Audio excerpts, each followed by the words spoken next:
نحمده ونستعينه ونستغفره ونعوذ بالله من شرور আরবের বুকে মক্কার পরে আমিনার যেথায় ঘর খোদার করুণা কৌসার হয়ে ঝরছে বারংবার বালাগাল উলা বিকামালিহি কাশাফাদ দুজা বিজামালিহি হাসনাত জামিউ খাসালিহি সাল্লু আলাইহি ওয়া আলিহি আল্লাহুম্মা আমিন ربنا ظلمنا أنفسنا وإن لم تغفر لنا وترحمنا لنكونن من الخاسرين رب العالمين চট্টগ্রাম ইসলামী সমাজ কল্যাণ পরিষদ কর্তৃক আয়োজিত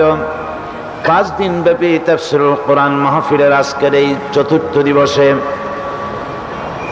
বিশাল জনসমুদ্র নিয়ে তোমার দরবারে হাত তুলেছি, কয়েকবার দুরূদ ও সালাম পড়ে মেহেরবানি করে দুরূদ ও সালাম টুকুন সোনার মদিনায় নবী পাকের রওজা মুবারকে পৌঁছে দাও।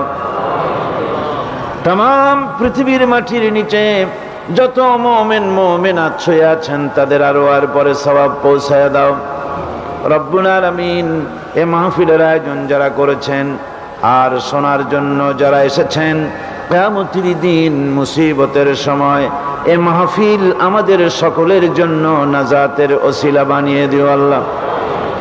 ইয়া রব करम तू अगर करे वो बात दे जुबां को जो दिल पर असर करे। रब्बना तक़ब्बल मिन्ना इन्नका अंतस समीउल अलीम व तुब अलैना इन्नका अंतत तव्वाबुर रहीम। सुब्हान रब्बिका रब्बिल इज्जति अम्मा यसिफून व सलामुन अलल मुरसलीन अल्हम्दुलिल्लाहि रब्बिल आलमीन। मोहतरम सभापति शेखुल हदीस उस्ताजुल असातिज़ा अल्लामा हजरत मौलाना शमसुद्दीन साहिब मद्दजिल्लुहुल आली, हज़रात उलमाए किराम, सम्मानित सुधीमंडली,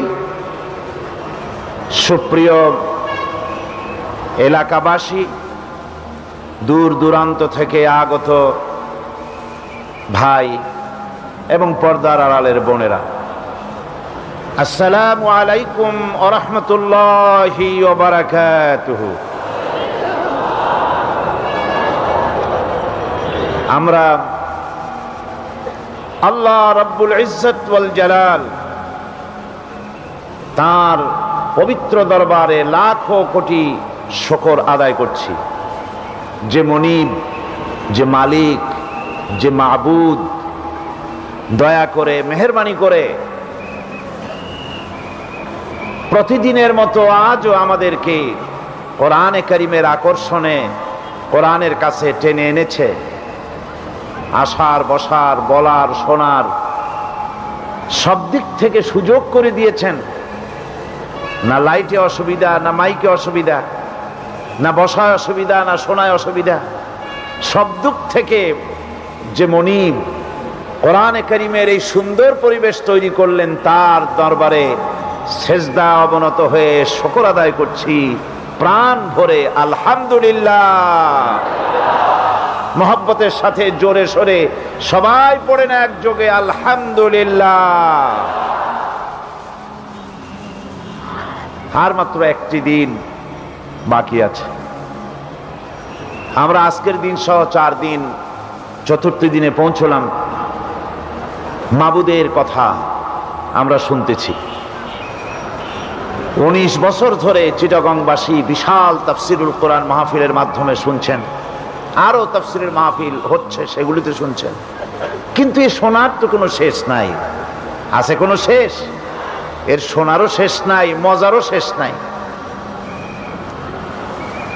লোকেরা আরো শুনতে চায়, আরো শুনতে চায়। রাসূল করিম সাল্লাল্লাহু আলাইহি ওয়াসাল্লাম বলেছেন, আল্লাহর বান্দারা, মুমিন বান্দারা আল্লাহ রাব্বুল আলামিনের কথা, রাসূলের কথা শোনা থেকে বিরত হবে না ততক্ষণ যতক্ষণ না তারা আল্লাহ পাকের জান্নাতে চলে যায়। শুনতে শুধু ইচ্ছেই করবে। হারের ব্যাখ্যা আর এর আলোচনার তো শেষ নাই। আল্লাহ সুবহানাহু ওয়া তাআলা তার হাবিবকে বলছেন, قُلْ لَوْ كَانَ الْبَحْرُ مِدَادًا لِكَلِمَاتِ رَبِّي لَنَفِدَ الْبَحْرُ قَبْلَ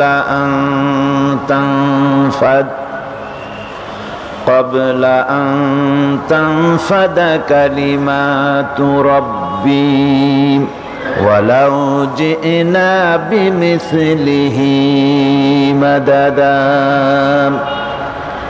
নবী আপনি বলুন, আমার রবের কালেমার ব্যাখ্যা লেখা যদি শুরু হয়ে যায়, আর লেখার জন্য পৃথিবীর সমস্ত সমুদ্রের পানিগুলি যদি কালি হিসেবে ব্যবহার করা হয়, লিখতে লিখতে তাম পৃথিবীর সমস্ত পানিগুলি শেষ হয়ে যাবে, আমার আল্লাহ রাব্বুল আলামিনের কালামের ব্যাখ্যা লেখা শেষ হবে না।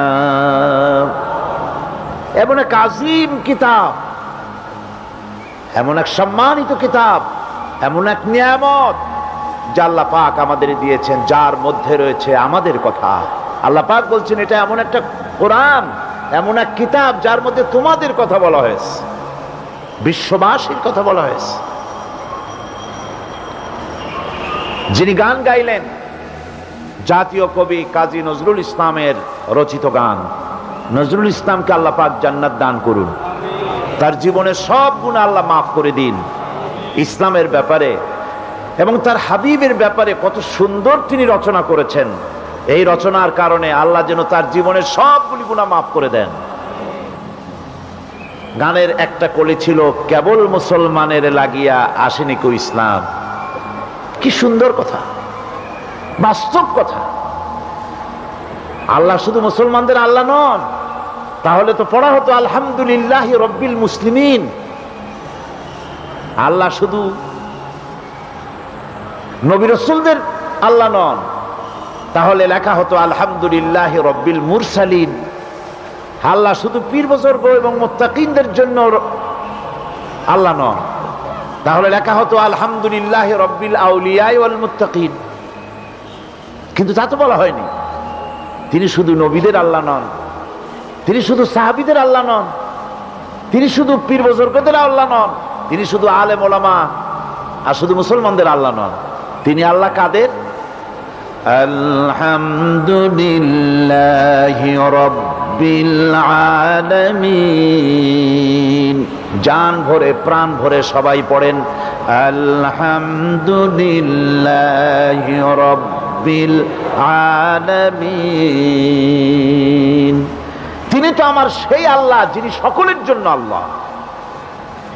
তিনি সকলের, তার ইসলাম সকলের, তার কোরআন সকলের, তার নবীও সকল। সুতরাং এ কোরআন মানুষের কথা বলেছে, কোরআন সত্যের কথা বলেছে, কোরআন সুন্দরের কথা বলেছে, কোরআন নান্দনিক কথা বলেছে, কোরআন মানুষের প্রয়োজনের কথা বলেছে, কোরআন মানব গোষ্ঠীর বাঁচার তাকিদে কথা বলেছে। পৃথিবীতে মুক্তি, পৃথিবীতে শান্তি এবং কিয়ামতে জাহান্নাম থেকে মুক্তির জন্য কোরআনের মতো এত সুন্দর উপস্থাপনা, এত সুন্দর প্রেজেন্টেশন, এমন সুন্দর বাস্তবায়িত বক্তব্য পৃথিবীতে আর আসে নাই। এটা তুলনাবিহীন, এর কোনো বিকল্প নাই। কোরআনে কারিমের কোনো বিকল্প আছে? কোনো বিকল্প নাই। কোরআন কি মজার কিতাব, পোড়া কপাল আমাদের। এত মজার কিতাব, এত সুন্দর কিতাব, যাতে আমাদের কথা ভরা, যাতে নারীর কথা ভরা, যাতে পুরুষের কথা, শ্রমিকের কথা, অমুসলিমদের কথা, সাধারণ মানুষের কথা, কালো মানুষের কথা, সাদা মানুষের কথা, পৃথিবীর সকল কিছু মানব গোষ্ঠীর প্রয়োজনীয় কথা দিয়ে ভরে দিয়েছেন আল্লাহ রাব্বুল আলামিন, যাতে কিছু বাদ যায় নাই। বিজ্ঞান আছে, দর্শন আছে, ইতিহাস আছে, ভূগোল আছে, খতত্ব আছে, ভূতত্ব আছে, নৃতত্ব আছে, সমাজ বিজ্ঞান আছে, চিকিৎসা বিজ্ঞান আছে, কি নাই?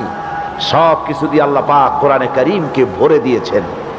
বিশ্ববাসীর জন্য আল্লাহর পক্ষ থেকে সর্বশ্রেষ্ঠ সর্বশেষ নিয়ামত। আর এই নিয়ামত নষ্ট হবে না, এই নিয়ামত লয় হবে না, ক্ষয় হবে না, ধ্বংস হবে না। এই নিয়ামত বেঁচে থাকবে কিয়ামত পর্যন্ত, এর কোনো ক্ষয় নাই। অবশ্য চেষ্টা করেছে লোকেরা কোরআনে কারীমকে নষ্ট করার জন্য, একে দুনিয়া থেকে উৎখাত করার জন্য চেষ্টা চলেছে। চেষ্টা যে হয় নাই তা না, কিন্তু চেষ্টা করে তারা ব্যর্থ হয়ে গেছে। কবি সুন্দর করে বলেছেন, সতেজা কর রহা হ্যায় अज़ल से ता इम्रोज़, सतेज़ा कर रहा है अज़ल से ता इम्रोज़, चरागे मुस्तफ़ा भी से शरारे बुलहबीस। সে আবহমান কাল থেকে শুরু করে আল্লাহর কালামকে, আল্লাহর নূরকে মিটাই দেওয়ার জন্য প্রচেষ্টা চলেছে। কিন্তু এই হাজারো প্রচেষ্টা ব্যর্থতায় পর্যবসিত হয়ে গেছে। মুস্তাফা সাল্লাল্লাহু আলাইহি ওয়াসাল্লামের নূর, তাকে আল্লাহ পাক যে নূর দিয়েছেন, কিতাব দিয়েছেন, ইসলাম দিয়েছেন, তার প্রচন্ড টর্নেডো, গোরকি, হেরিকেন, এ সব কিছুর মোকাবেলা করে জ্বলতে রয়েছে, জ্বলছে, জ্বলবে, কিয়ামত পর্যন্ত নিভাবার ক্ষমতা কারো নাই। সুবহানাল্লাহ। কারি সাহেব তার তেলাওয়াতের মধ্যে কি সুন্দর করে ওই জায়গা থেকেই তেলাওয়াত করেছেন। আল্লাহ রাব্বুল আলামিন বলেছেন, ইউরিদুনা লিইউতফিউ নূরাল্লাহি বিআফওয়াহিহিম ওয়াল্লাহু মুতিম্মু নূরিহি ওয়ালাউ কারিহাল কাফিরুন। ওরা চায় মুখের ফু দিয়ে আমার আলোটারে নিভাই দেবে, আমার দ্বীনকে বিলুপ্ত করে দেবে, আমার দ্বীনের দাওয়াতকে নষ্ট করে দেবে, কোরআনকে, নবুয়তকে, রিসালাতকে উৎখাত করে দেবে মুখের ফু দিয়া। আল্লাহ পাক বলছেন, ওয়াল্লাহু মুতিম্মু নূরিহি, আল্লাহ পাক তার দ্বীনকে পূর্ণতা দান করবেন। কারো ক্ষমতা নাই এটাকে মিটাবার। তাতে আল্লাহ তার দ্বীনকে, তার নূরকে পূর্ণতা দান করবেন। তাতে কাফের, মুশরিক, এদের কলজা যত জ্বালা পোড়া হোক না কেন, তারপরেও টিকে থাকবে এটা। সুবহানাল্লাহ বলো। বন্ধুগণ, আমরা আলোচনা করতেছিলাম সূরা আল বাকারা, দ্বিতীয় পারা, তৃতীয় রুকু। শেষ করতে পারি নাই। খুবই গুরুত্বপূর্ণ আলোচনা, যা জীবনের উপরে যদি ধরে রাখতে পারি, একটি আয়াতের ব্যাখ্যা সারাটা জীবন, ভাগ্য চমকে যাবে, ফেরেশতারা হার মানবে, জান্নাতের দরজা খুলে যাবে, দুনিয়ায় সুখ এবং সমৃদ্ধি ফিরে আসবে। সুবহানাল্লাহ। একটি আয়াতের ব্যাখ্যা আমল করতে পারলে যথেষ্ট। আল্লাহ পাক বলছেন, পূর্ব পশ্চিমে মাথা যত ঘুরাও, এটাই নেককার পুণ্যবান হওয়ার জন্য যথেষ্ট নয়। যথেষ্ট কি? শর্ত হচ্ছে আল্লাহর প্রতি ঈমান আনতে হবে, পরকালকে বিশ্বাস করতে হবে, কিতাবের উপরে, ফেরেশতার উপরে, নবীদের উপরে বিশ্বাস করতে হবে। আর গতকাল আলোচনা করেছিলাম কিসের উপরে? সাদকা এবং যাকাত, এই দুটি বিষয়ের উপর। গতকাল যেখান থেকে শেষ করেছিলাম সে জায়গাটা ছিল এই যাকাতের ব্যাপারটা। তার মানে হচ্ছে, আমি গতকাল ওটা শেষ করতে পারিনি, বলেছিলাম এর অসমাপ্ত কথাগুলি আজকে বলবো এবং আজকে সামনে আরো বাড়বো ইনশাআল্লাহ। ওমা তৌফিকি ইল্লা বিল্লাহ। খুব কান খাড়া করে শুনবেন, কাজে লাগবে ইনশাআল্লাহ। আল্লাহ যেন আমাদের দিল, মন পূর্ণ অ্যাটেনশন দিয়ে কোরআনে কারীম শোনার, বোঝার তৌফিক দান করেন। বলেন আমিন। আর আমি দোয়া চাই, সকলে দোয়া করুন, আল্লাহ যেন এ গোলামকে বলার তৌফিক দেন, সহিভাবে বলার তৌফিক দেন।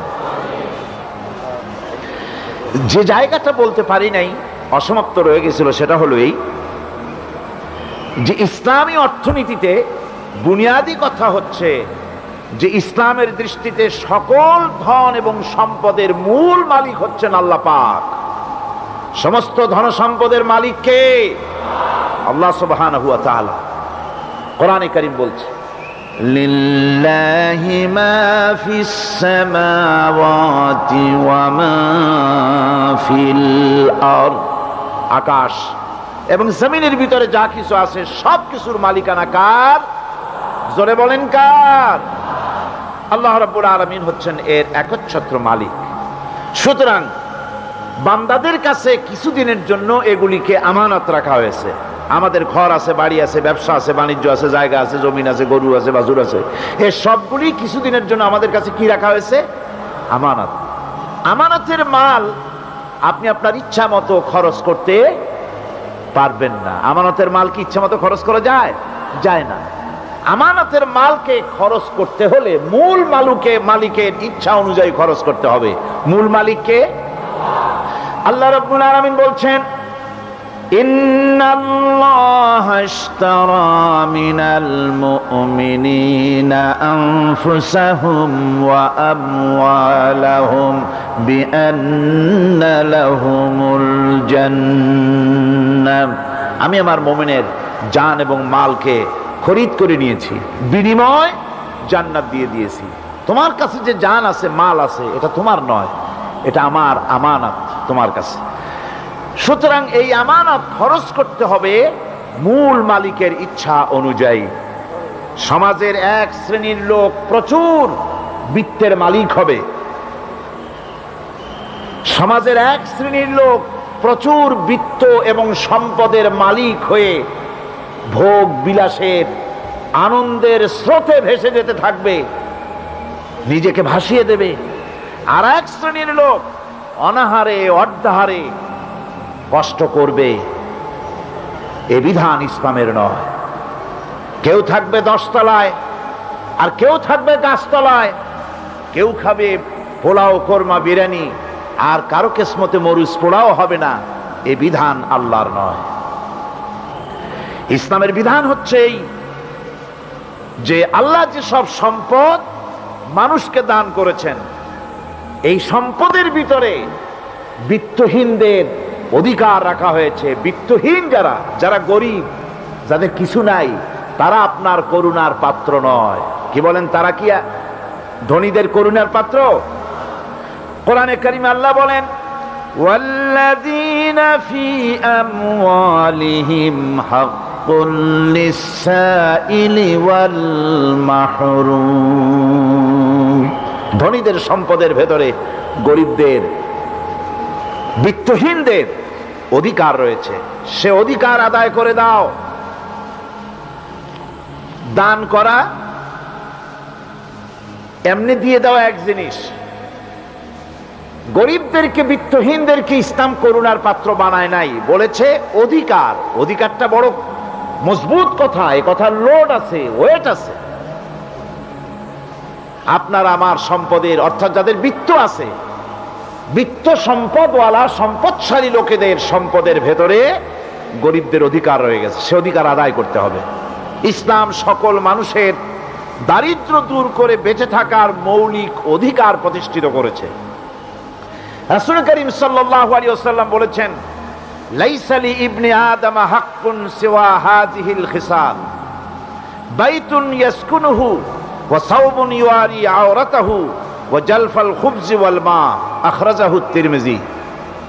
তিরমিজি শরীফের হাদিসের ভেতরে এসেছে রাসূল করিম সাল্লাল্লাহু আলাইহি ওয়াসাল্লাম বলেছেন প্রত্যেকটি বনি আদমের তার বাস করার জন্য একটা গৃহ, এবং লজ্জা ঢাকার জন্য, শীত নিবারণের জন্য তার বস্ত্র, আর ক্ষুধা মিটাবার জন্য তার পানি আর রুটি ইত্যাদির ব্যবস্থা করতে হবে।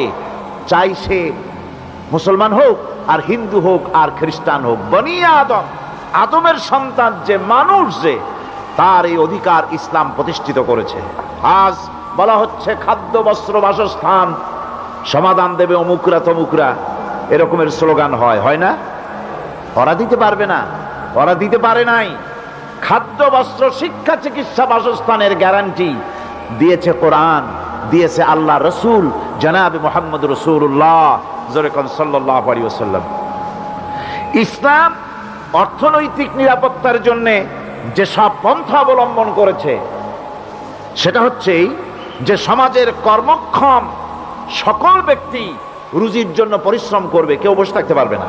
এটা হচ্ছে ইসলামের নিয়ম, কেউ বসে থাকতে পারবে না। কোরআনে কারীম বলছে ফাইদা কুদিয়াতিস সালাতু ফান্তাশিরু ফিল আরদ ওয়াবতাগু মিন ফাদলিল্লাহ। ফাইদা কুদিয়াতিস সালাত, যখন তোমার নামাজ সম্পূর্ণ হয়ে গেল, ফান্তাশিরু ফিল আরদ, ছড়িয়ে পড়ো আমার জমিনের উপরে, ওয়াবতাগু মিন ফাদলিল্লাহ, আর আমার অনুগ্রহ অনুসন্ধান করো। রুজি কামানো কোনো খারাপ জিনিস না। কেউ মনে করে সারাদিন বসে বসে আল্লাহর জিকির করব, কেউ দুনিয়াটারে ঝামেলা মনে করে জঙ্গলে চলে যেতে চায়। এটা নিয়ম না।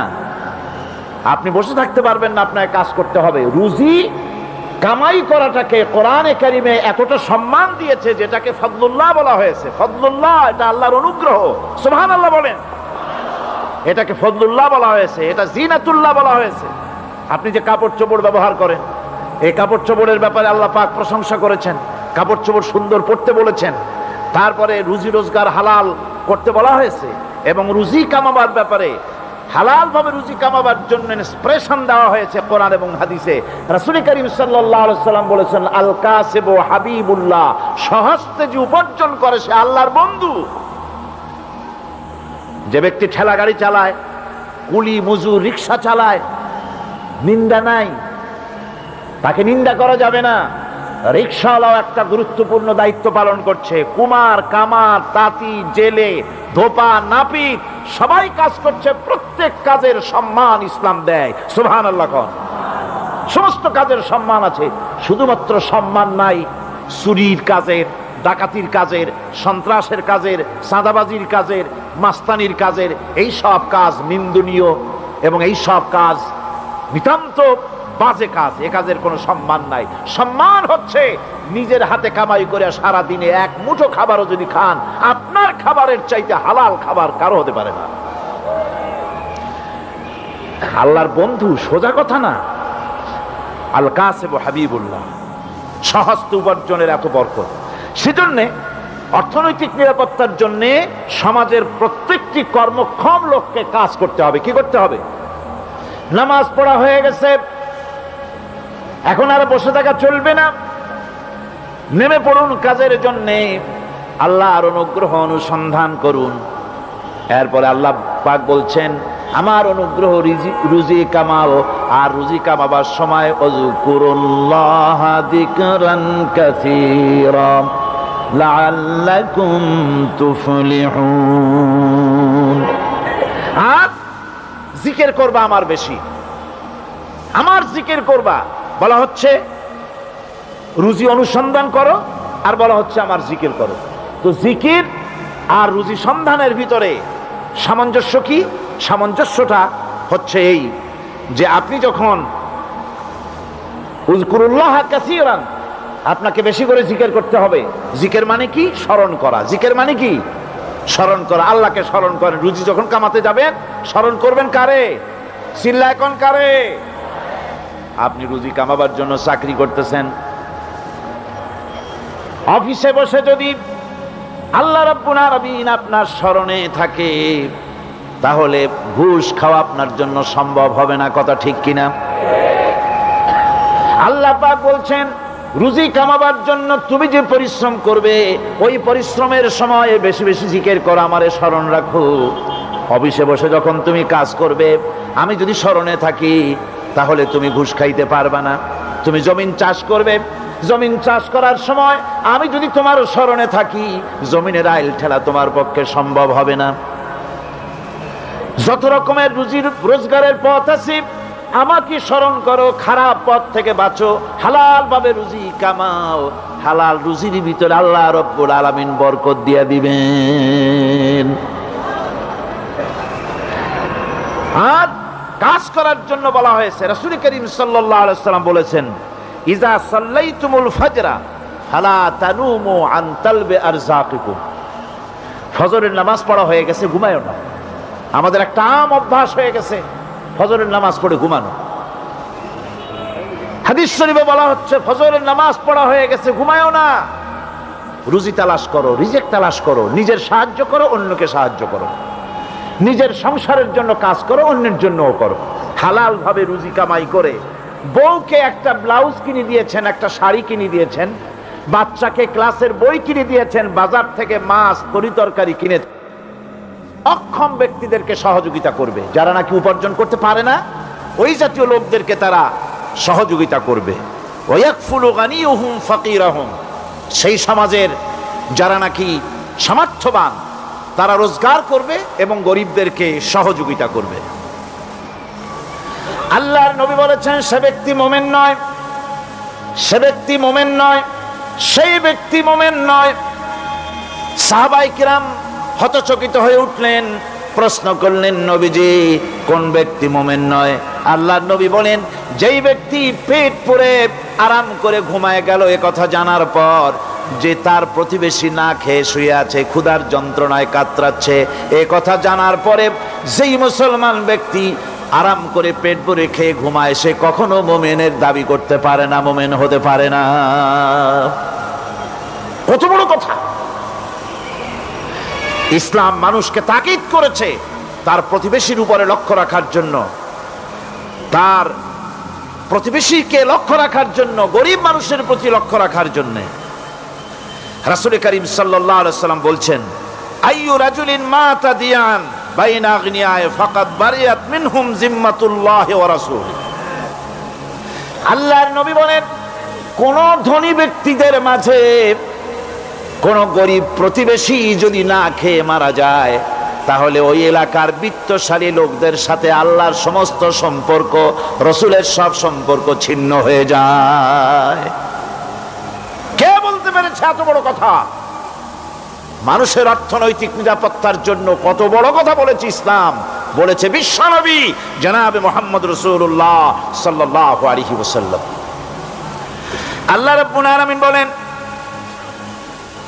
ধনীদের হাতে যেন সম্পদগুলি পুঞ্জীভূত হয়ে না যায়, কাইলা ইয়াকুনা দুলাতাম বাইনাল আগনিয়াই মিনকুম, তোমাদের ধনীদের হাতে যেন সম্পদগুলি, সমাজের সম্পদগুলি যেন পুঞ্জীভূত না হয়, সেগুলি বরং ছড়িয়ে আস্তে করে যেন সমস্ত গরিব যেন সাধারণের কাছে যেতে পারে, সে ব্যবস্থা করতে হবে। যাকাত প্রদানের মাধ্যমে ধনীদের কাছ থেকে নিয়ে গরিবদেরকে দিয়ে দিতে হবে। আর বুখারী শরীফের সারা ফাথুল বারীতে হাফেজ ইবনে হাজার আসকালানী রাহিমাহুল্লাহ তিনি বলেছেন, যাকাত যদি ধনীরা না দেয়, যদি কেউ দিতে বাধা দেয়, ফামানিমতানা উখিযাত বিহি কাহরান, যদি যাকাত না দেয় জবরদস্তি করে যাকাত আদায় করে নিবে গভর্নমেন্ট। যাকাত দিতেই হবে। মুনকিরিনে যাকাত, যারা যাকাত দিতে অস্বীকার করেছিল, হযরতে সিদ্দিক আকবর, হযরতে আবু বকর সিদ্দিক রাদিয়াল্লাহু তাআলা আনহু, তিনি তাদের সম্পর্কে বলেছিলেন, ওয়াল্লাহি লাউ কাতিলান্না মান ফাররাকা বাইনাস সালাতি ওয়াজ যাকাত, অবশ্যই আমি ওই সম্প্রদায়ের লোকের বিরুদ্ধে যুদ্ধ ঘোষণা করব যারা নামাজ আর যাকাতের মধ্যে পার্থক্য সূচিত করবে। যারা নামাজ তো পড়বে কিন্তু যাকাত দিবে না সরকারের কাছে, যাকাত আদায় করবে না, তাদের বিরুদ্ধে যুদ্ধ ঘোষণা করব। ইসলামী সরকার যদি প্রতিষ্ঠিত হয়, তাহলে এই যাকাত আদায় করা হবে। যাকাত কেউ নিয়ে বসে থাকতে পারবে না, যাকাত আদায় করা হবে। আমাদের দেশে নিয়ম মাফিক যদি যাকাত আদায় করা হতো, এই দেশ যদি ইসলামী গভর্নমেন্ট হতো, আল্লাহ যেন দয়া করে দেন, কন্যা আমিন। আল্লাহ পাক যদি দয়া করে দেশটারে ইসলামী রাষ্ট্র বানায় দেন, তাহলে যাকাত তো আদায় করে নেওয়া হবে, যাকাত দিতে আপনি বাধ্য, গরিব মানুষ থাকবে না। এখনো বাংলাদেশের নিয়ম মাফিক যদি জাকাত আদায় করা হয় নিয়ম মাফিক, মানে সোনার জাকাত, রূপার জাকাত, নগদ ক্যাশের জাকাত, ফসলের ওষুধ সঠিকভাবে যদি আদায় করা হয়, তো একেবারে কম করে হলেও 1000 কোটি টাকা জাকাতের টাকা কালেকশন হতে পারে। এটা কি কম কথা? 1000 কোটি টাকা, এই টাকা আদায় করা হচ্ছে না। এই টাকা আদায় না করার কারণে যে শূন্যতার সৃষ্টি হচ্ছে, এই ভ্যাকুয়ামকে পূর্ণ করার জন্য এগিয়ে এসেছে 7 সমুদ্র 13 নদীর উপর থেকে এনজিওরা। এনজিওরা এসে আমাদের দেশে, সব এনজিও খারাপ আমি তা বলি না, বহু এনজিও আছে যারা এদেশের উন্নয়নের, আর্থসামাজিক উন্নয়নের জন্য তারা প্রচেষ্টা করছে, রাস্তাঘাট, স্কুল কলেজ, চিকিৎসা ইত্যাদির দিকে কাজ করছে। যতগুলি এনজিও আমাদের দেশে আছে তার ভিতরে 52টা এনজিও গোনা বাছা যারা ইসলামের প্রকাশ্য দুশমন, আর এর শীর্ষস্থানে আছে ব্র্যাক। এই এনজিওগুলি তারা আমাদের দেশে এসে সুদি কারবার শুরু করেছে, পরিপূর্ণভাবে সুদের কারবার। ব্যাংকের থেকে যদি আপনি লোন নেন তাহলে 15 or 17% ইন্টারেস্ট দিতে হবে, আর ওদের কাছ থেকে যে সুদ, যে টাকা নেওয়া হয় সেই টাকায় গ্রামীণ ব্যাংক থেকে শুরু করে ব্র্যাক বলেন, কারিতাস বলেন, অক্সফাম বলেন, অ্যাডাপ বলেন, যেগুলি আছে এগুলি সুদ নেয় 30 থেকে 34% পর্যন্ত। গোটা জাতিকে গ্রাম পর্যায়ে তারা সুদের নিবিড় চাষ করতেছে, ঘরে ঘরে সুদ পৌঁছে দিয়েছে, মুসলমান নারীদেরকে বেহুরমতি করেছে, ইসলামের ঐতিহ্য ধ্বংস করতেছে, নারীদেরকে বিপর্দা করতেছে, আমার দেশের ফ্যামিলি স্ট্রাকচারকে এনজিওরা ধ্বংস করে দিচ্ছে।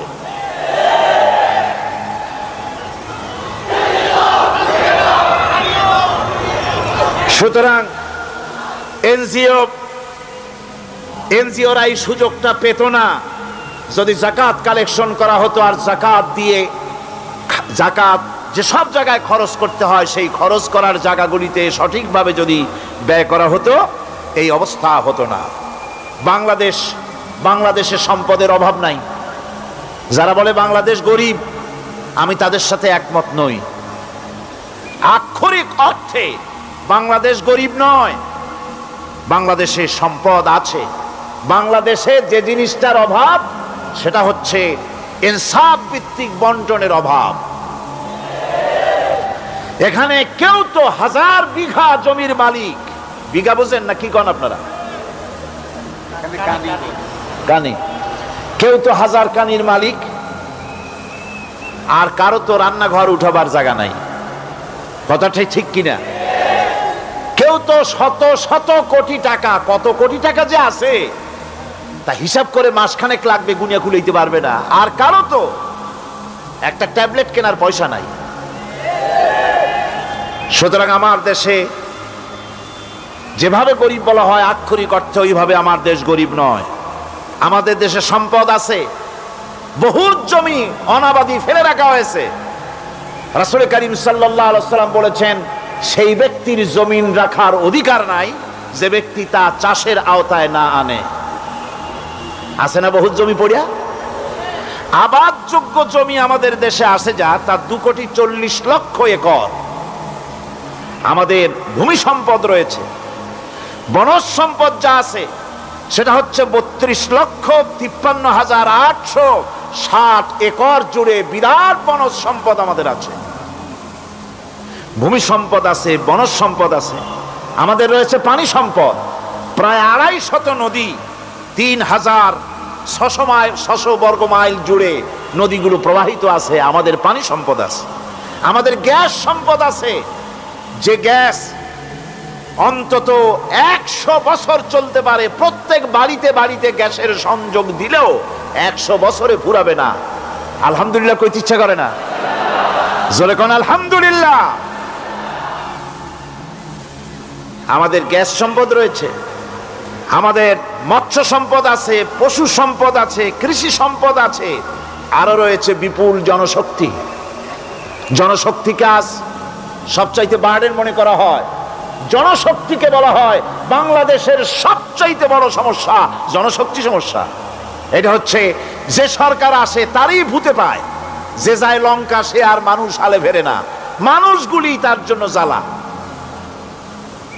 অথচ এই মানব শক্তি হচ্ছে শ্রেষ্ঠ শক্তি। ইউনিভার্সিটি জনমের মতো না বাড়াইয়া, এখন তো ইউনিভার্সিটি দাবি করতেছে সকলে, গ্রামে গঞ্জে থানায় রান্নাঘরে সব জায়গায় কয় আমাদের ইউনিভার্সিটি দাও। আর ইউনিভার্সিটির ফজিলত কি তা তো আমরা দেখতেইছি।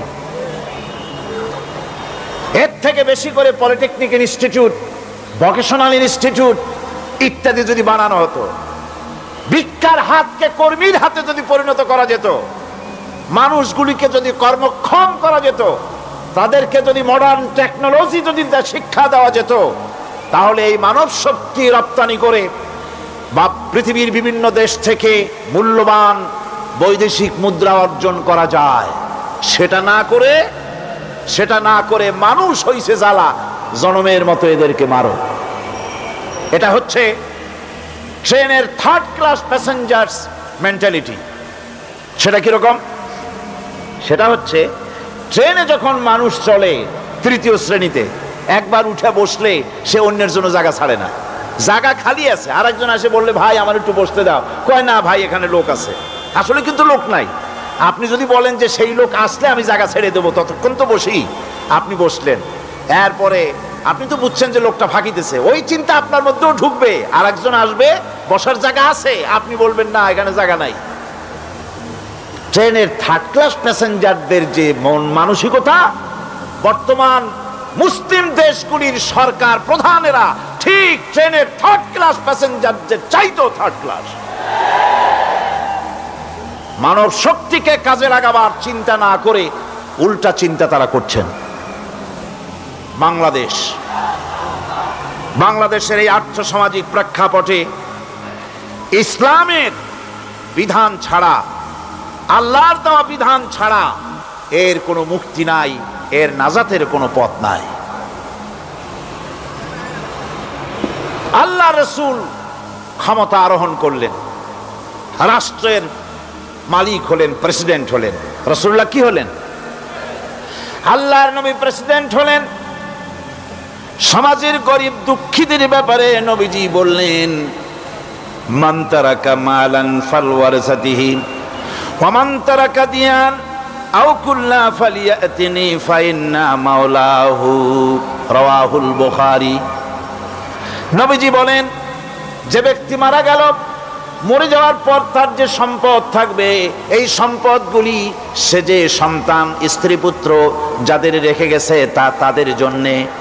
আর যদি সে ঋণগ্রস্ত, যদি ঋণ অবস্থায় সংসারকে রেখে যে থাকে, তাহলে তার ঋণের বোঝা, ঋণের পরিশোধের দায়িত্ব আমি মুহাম্মদ সাল্লাল্লাহু আলাইহি ওয়াসাল্লাম নিয়ে নিলাম। সমাজের যার কোনো অভিভাবক নাই, তার অভিভাবক আমি মুহাম্মদ সাল্লাল্লাহু আলাইহি ওয়াসাল্লাম। যার কোনো অভিভাবক নাই, সেজন্য আমার কাছে চলে আসে। ইসলামী রাষ্ট্র এই বিধান পেশ করেছে। এর চাইতে সুন্দরতম বিধান পৃথিবীতে আর কেউ দিতে পারে নাই। সেজন্যে সেই সমাজে চুরি বন্ধ হয়েছে, ডাকাতি বন্ধ হয়েছে, জেনা বন্ধ হয়েছে, সব বন্ধ হয়ে গিয়ে সুন্দর একটি সমাজ প্রতিষ্ঠিত হয়েছিল। আর রাসূল বলেছিলেন, খাইরুল কুরুনে কারনি, সর্বশ্রেষ্ঠ যুগ হলো আমার যুগ। সুবহানাল্লাহি বিহামদিহি। মানুষ দরজা খুলে ঘুমায়েছে, কারো ক্ষুধার কষ্ট নাই, পড়ার কষ্ট নাই, খাবারের চিন্তা নাই, চুরি ডাকাতির ভয় নাই, ভয় মুক্ত। ওই যে গতকাল বলেছিলাম, যেমন একটা সমাজ আসবে, খাব্বাব চিন্তা করো না, আমি কসম করছি এমন একটা সমাজ প্রতিষ্ঠিত হবে যেই সমাজে চুরি, ডাকাতি, জেনা, ব্যভিচার, হত্যা, ধর্ষণ কোনো ভয় থাকবে না। লা ইয়াখাফু ইল্লাল্লাহ, আল্লাহ ছাড়া কারো কোনো ভয়, মনের ভিতরে ভয় থাকবে না। ওয়ালাকিন্নাকুম তাস্তাজিলুন, তোমরা বড্ড তাড়াহুড়ো করতেছো, বেসবর হচ্ছ, সবর করো, তাড়াহুড়ো করো না। এমন সমাজ আসবে। রাসূলুল্লাহ এরকম একটা সমাজ গোটা পৃথিবীবাসীকে উপহার দিতে পেরেছিলেন না পারেন নাই? পেরেছিলেন কিনা? সেই কথাই আল্লাহ রাব্বুল আলামিনের কথার সঙ্গে এবার মিলান। লাইসাল বিররা আন তুওয়াল্লু বুজুহাকুম কিবালাল মাশরিকি ওয়াল মাগরিব। পূর্ব পশ্চিমে কত মাথা ঘুরালে, চেহারা ঘুরালে এটাই কিন্তু তোমার পুণ্যবান হওয়ার জন্য, নেককার হওয়ার জন্য যথেষ্ট নয়। বরং যথেষ্ট হলো আল্লাহর প্রতি ঈমান আনো, কিতাবের প্রতি, পরকালের প্রতি, ফেরেশতার প্রতি, নবীদের পরে ঈমান আনো। আর আল্লাহর মহব্বতে, আল্লাহর প্রেমে উদ্বুদ্ধ হয়ে আর একটা বড় কাজ করো, সেটা হলো ওয়াতাল মালা আলা হুব্বিহি যাবিল কুরবা ওয়াল ইয়াতামা ওয়াল মাসাকিন ওয়াবনাস সাবিল ওয়াস-সাইলিনা ওয়া ফির রিকাবি ওয়া কামাস সালাতা ওয়া আতাজ যাকাত ওয়াল মুফুনা بعهدهم إذا عاهدوا والصابرين في البأساء والضراء وحين البأس أولئك الذين صدقوا وأولئك هم المتقون। আরেকটি গুরুত্বপূর্ণ কাজ করতে হবে আল্লাহ পরকালে বিশ্বাস করার সাথে সাথে, সেটা হলো এই, তোমাদের জানের মতো প্রিয় ধন এবং সম্পদকে আল্লাহর মহব্বতে খরচ করতে হবে। সেজদা দিয়া কপালে দাগ লাগাইছো কিন্তু প্রতিবেশীকে সাহায্য করো নাই, গরিবদেরকে দাও নাই, এতিমকে দাও নাই, বোনকে ঠকাইছো, মেয়েকে ঠকিয়েছো, তোমার ওই সেজদায় কিয়ামতে কাজ দিবে না। প্রকৃতপক্ষের নেককার পুণ্যবান হওয়ার জন্য গরিব জনসাধারণকে সহযোগিতা করতে হবে। এরপরে মাঝখান থেকে যেটা বাদ দিয়েছিলাম, বলেছিলাম নামাজ এবং যাকাত। আমি যাকাতটা কালকে আগে নিয়ে এসেছিলাম, নামাজটা ছিল আগে। সেই নামাজটা যেহেতু আলাদা একটা বিষয় হবে আর যাকাতটা সাদকার সাথে সামঞ্জস্য আছে, সেই জন্য যাকাত আর সাদাকার কথাটা একসঙ্গে মিলাই বলেছিলাম। এখন শুরু করছি নামাজ। সালাত, সালাত এর আবিধানিক অর্থ হচ্ছে কোন জিনিসের দিকে মুখ ফিরানো। সালাতের অর্থ হচ্ছে নিকটবর্তী হওয়া, মুখ ঘুরানো, মুতাওয়াজ্জা হওয়া। ওই যে হযরত ইব্রাহিম আলাইহিস সালাম বলেছিলেন, ইন্নী ওয়াজ্জাহতু ওয়াজহিয়া লিল্লাযী ফাতারাস সামাওয়াতি ওয়াল আরদ। জানেন আপনারা? পড়েন, ইন্নী ওয়াজ্জাহতু ওয়াজহিয়া লিল্লাযী ফাতারাস সামাওয়াতি ওয়াল আরদা হানিফা ওয়া মা আনা মিনাল মুশরিকিন। নিশ্চয় আমার মুখ ঘুরায় দিলাম কার দিকে? যিনি আকাশ এবং জমিনের স্রষ্টা, সব কিছুর মালিক যিনি, তার দিকে আমি মুতাওয়াজ্জা হলাম। নামাজের অর্থই হচ্ছে মুতাওয়াজ্জা হওয়া, মুখ ঘুরিয়ে দেওয়া, চেহারা ঘুরিয়ে দেওয়া। আর নামাজের আরেক অর্থ হচ্ছে নিকটবর্তী থেকে আরো নিকটবর্তী হওয়া। আমরা কি নিকটবর্তী হতে চাই? না বুঝলে কবেন কি? নিকটবর্তী হইতে চাই কার? আল্লাহ। আমরা কি আল্লাহর নিকটবর্তী হতে চাই? আল্লাহ রাব্বুল আলামিন বলেন, নিকটবর্তী হতে হলে ওয়াসজুদ ওয়াকতারিব, সেজদা দাও আর সেজদার মাধ্যমে আমার নিকটবর্তী হয়ে যাও। সেজদা দিলেই আল্লাহর নিকটবর্তী হওয়া যায়। কোন সুবহানাল্লাহ। সাহাবী, আল্লাহ নবীর সাহাবী প্রশ্ন করেছেন, নবীজি বান্দা কখন আল্লাহর নিকটবর্তী হয়ে যায়? নবীজি বলেছেন, বান্দা যখন সেজদা দেয় তখন আল্লাহর বান্দার মাঝে কোনো হিজাব থাকে না, একদম আল্লাহ পাকের নিকটবর্তী হয়ে যায় বান্দা যখন সেজদায় পড়ে যায়। সুতরাং নামাজ হচ্ছে নিকটবর্তী হওয়া, সালাত এটা হচ্ছে নিকটবর্তী হওয়া। নামাজ ফরজ হওয়ার কারণ হচ্ছে এই যে মানুষ আল্লাহর বান্দা বা গোলাম হিসেবে সৃষ্টি হয়েছে, তাই একমুখী হয়ে রবের বন্দিগি করা এটা হচ্ছে তার স্বাভাবিক একটা প্রকৃতি। আল্লাহ রাব্বুল আলামিন এই প্রকৃতির দাবি মিটাবার জন্যই নামাজের ব্যবস্থা করেছেন। মানুষের ফিতরত মানুষের নেচার, মানুষের ফিতরত হচ্ছে এই যে কারো না কারো কাছে মাথা নত করা, হাত জোড় করা, মাথা নত করা, সার্বভৌমত্বের মালিক কাউকে মনে করা। হাত জোড় করতে হলে, মাথা নত করতে হলে, সার্বভৌমত্বের মালিক হিসেবে কাউকে গ্রহণ করতে হলে আল্লাহর বিকল্প কেউ আছে নাকি? ইসলামের মূল দাওয়াতটা হলো ফিতরত অনুযায়ী দাওয়াত দেওয়া হয়েছে, মানুষ যেন মাথা নত করে, গোলামি করে। এজন্য আল্লাহ রাব্বুল আলামিন বলেছেন যে আমি মানুষ এবং জিনকে সৃষ্টি করেছি, তার কারণটাই হলো মা খালাকতুল জিন্না ওয়াল ইনসা ইল্লা লিয়াবুদুন। মানুষ আর জিন জাতিকে সৃষ্টি করা হয়েছে ইবাদতের জন্য, গোলামির জন্য। ইবাদত আর গোলামি এটাই করতে হবে, গোলামি করতে হবে, দাসত্ব করতে হবে। আর এই দাসত্ব, আল্লাহর আনুগত্যই গোলামির দাওয়াত দিয়েছেন দুনিয়ার সব নবীরা। কোন নবী বলেন নাই যে আমার গোলামি করো। কেউ বলেছেন? বলেন জোরে, কেউ বলেছেন? আল্লাহ পাক বলেন ওয়ালাকাদ বা'আসনা ফি কুল্লি উম্মাতির রাসূলা আন ইবুদুল্লাহা ওয়াজতানিবুত তাগুত। প্রত্যেক জাতির জন্য আমি রাসূল প্রেরণ করেছি, তারা মানুষকে দাওয়াত দিয়েছেন এই কথা বলে যে এক আল্লাহর গোলামি করো, তিনি ছাড়া কোনো ইলাহ নাই, আইনদাতা নাই, বিধানদাতা নাই, তার গোলামি, তার সামনে মাথা নত করে দাও। আর প্রত্যেক নবীর যুগেই নামাজ রোজা শরীয়তের মধ্যে ছিল। নামাজ রোজা কম বেশি প্রত্যেক নবীর জামানায় আল্লাহ পাক এটাকে বাধ্যতামূলক করেছিলেন। নামাজ রোজা যাকাত সব নবীদের জন্য বাধ্যতামূলক ছিল, তার উম্মতের জন্য বাধ্যতামূলক ছিল। নামাজ হচ্ছে তাওহীদের অবশ্যম্ভাবী এক বহির্প্রকাশ। তাওহীদের জন্য তাওহীদবাদী মানুষ যারা, তাদেরকে নামাজ আদায় করতেই হবে। আকীদা বিশ্বাসের দিক থেকে তাওহীদ যদি হয় পুরা দ্বীনের মূল উৎস, তাহলে আমলের দিক থেকে নামাজ হচ্ছে পুরা দ্বীনের মূল ভিত্তি। নামাজ হচ্ছে আমলের মূল ভিত্তি, এর বাস্তবায়ন ছাড়া দ্বীন পূর্ণ হয় না।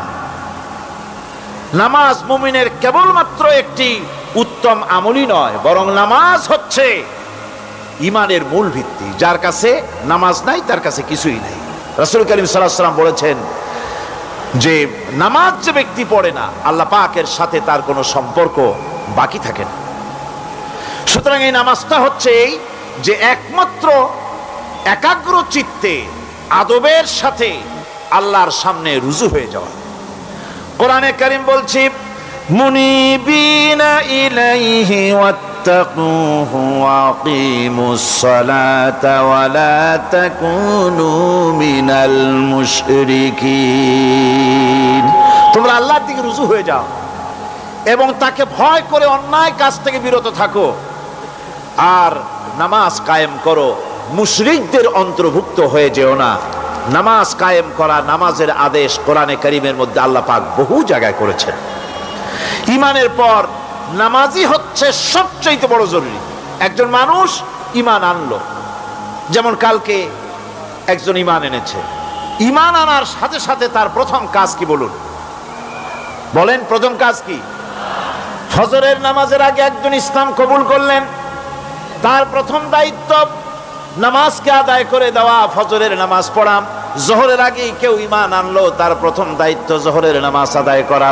আসরের নামাজের আগে ঈমান এনেছে, তার প্রথম দায়িত্ব হলো আসরের নামাজ আদায় করা।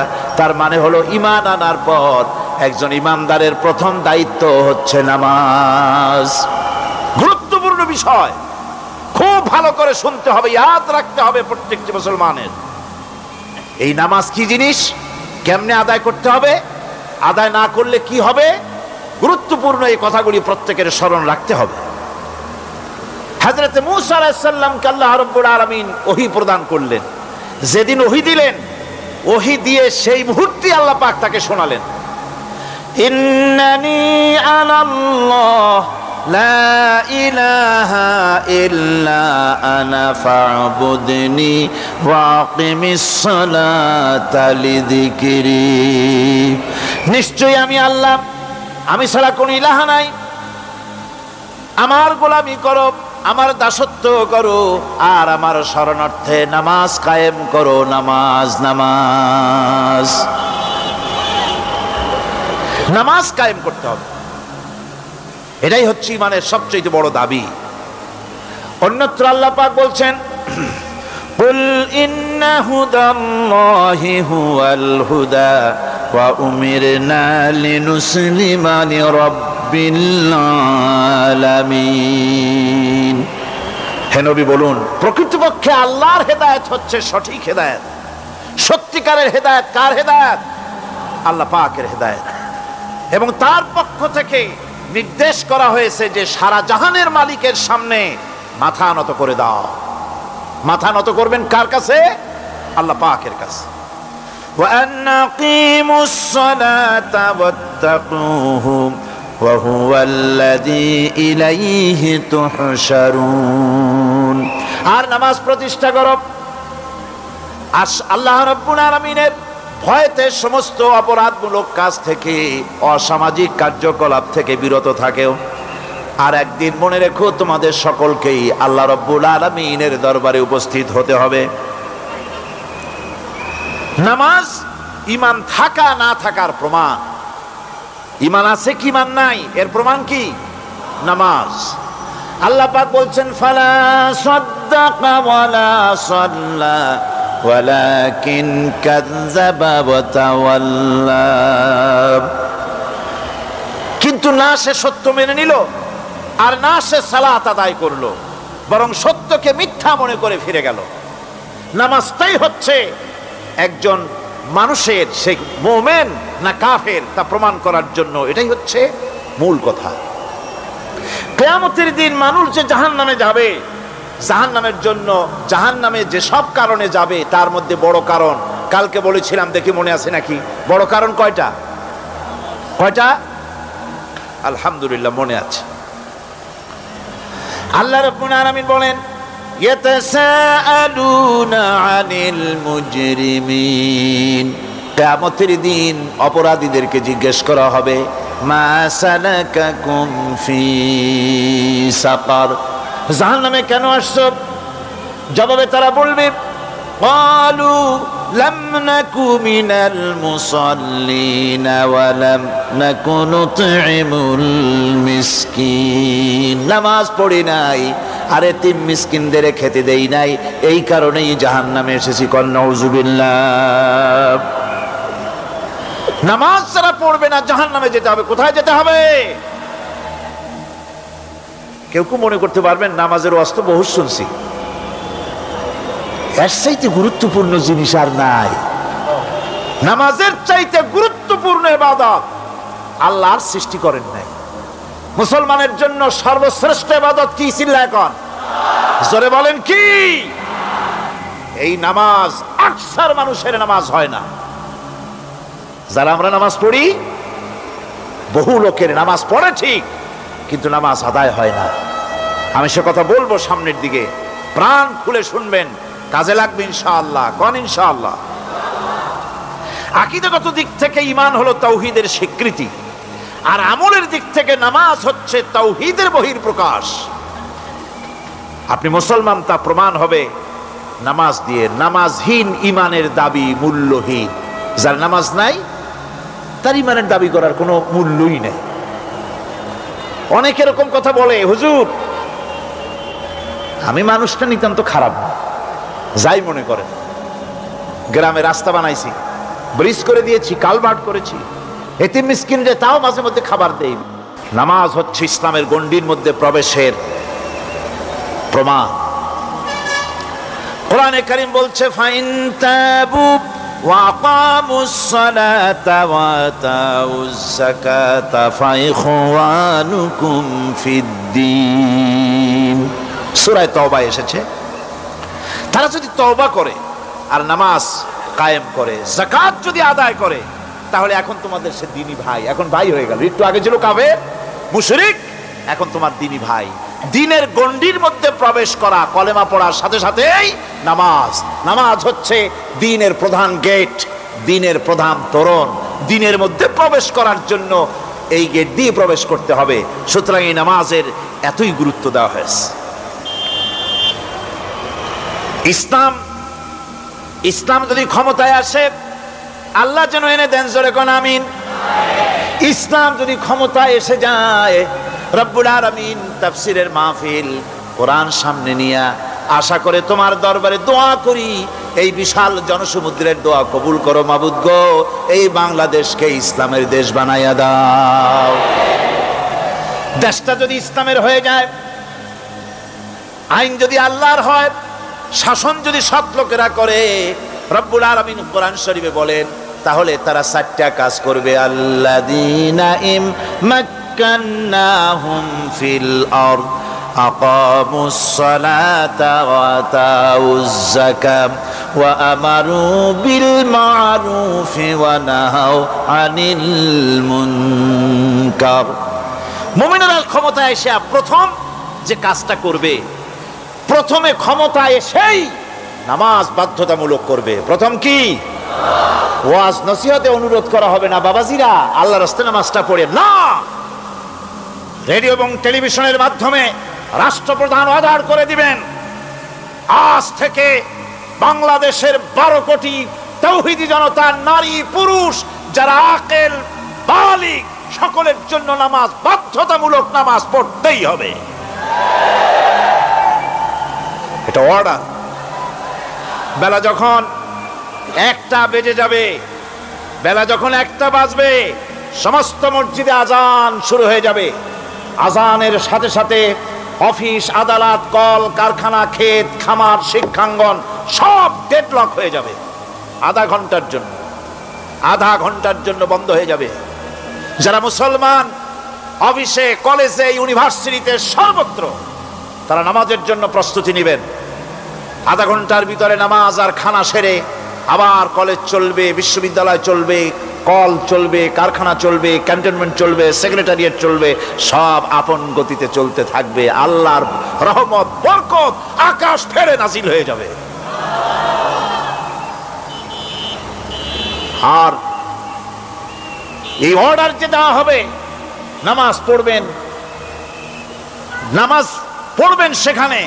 থানায় যখন আজান হবে, থানায় আজান হয়ে গেছে, থানার স্টাফ, পুলিশ যারা আছে জামাতে খাড়া হয়ে যাবে, ইমামতি করবেন ওসি সাহেব। এসপির অফিসে এসপি সাহেব ইমামতি করবেন, ডিসি সাহেব তার অফিসে ইমামতি করবেন, মন্ত্রী সেক্রেটারিয়েটে ইমামতি করবেন, প্রেসিডেন্ট বঙ্গভবনে ইমামতি করবেন, বিশ্ববিদ্যালয়ের ভাইস চ্যান্সেলরের ইমামতিতে সে জায়গার মুসলমান ছাত্র ছাত্রী, শিক্ষক শিক্ষয়িত্রী এক জামাতে নামাজ আদায় করবে। এই যদি হয়, চিত্র দেশের অপরাধ থাকবে? থানায় ওসি সাহেব নিজেই যদি জামাতের ইমামতি করেন, এইভাবে নামাজ আদায় করেন পুলিশদের নিয়ে জামাতে, ঘুষ আর খাবে তারা?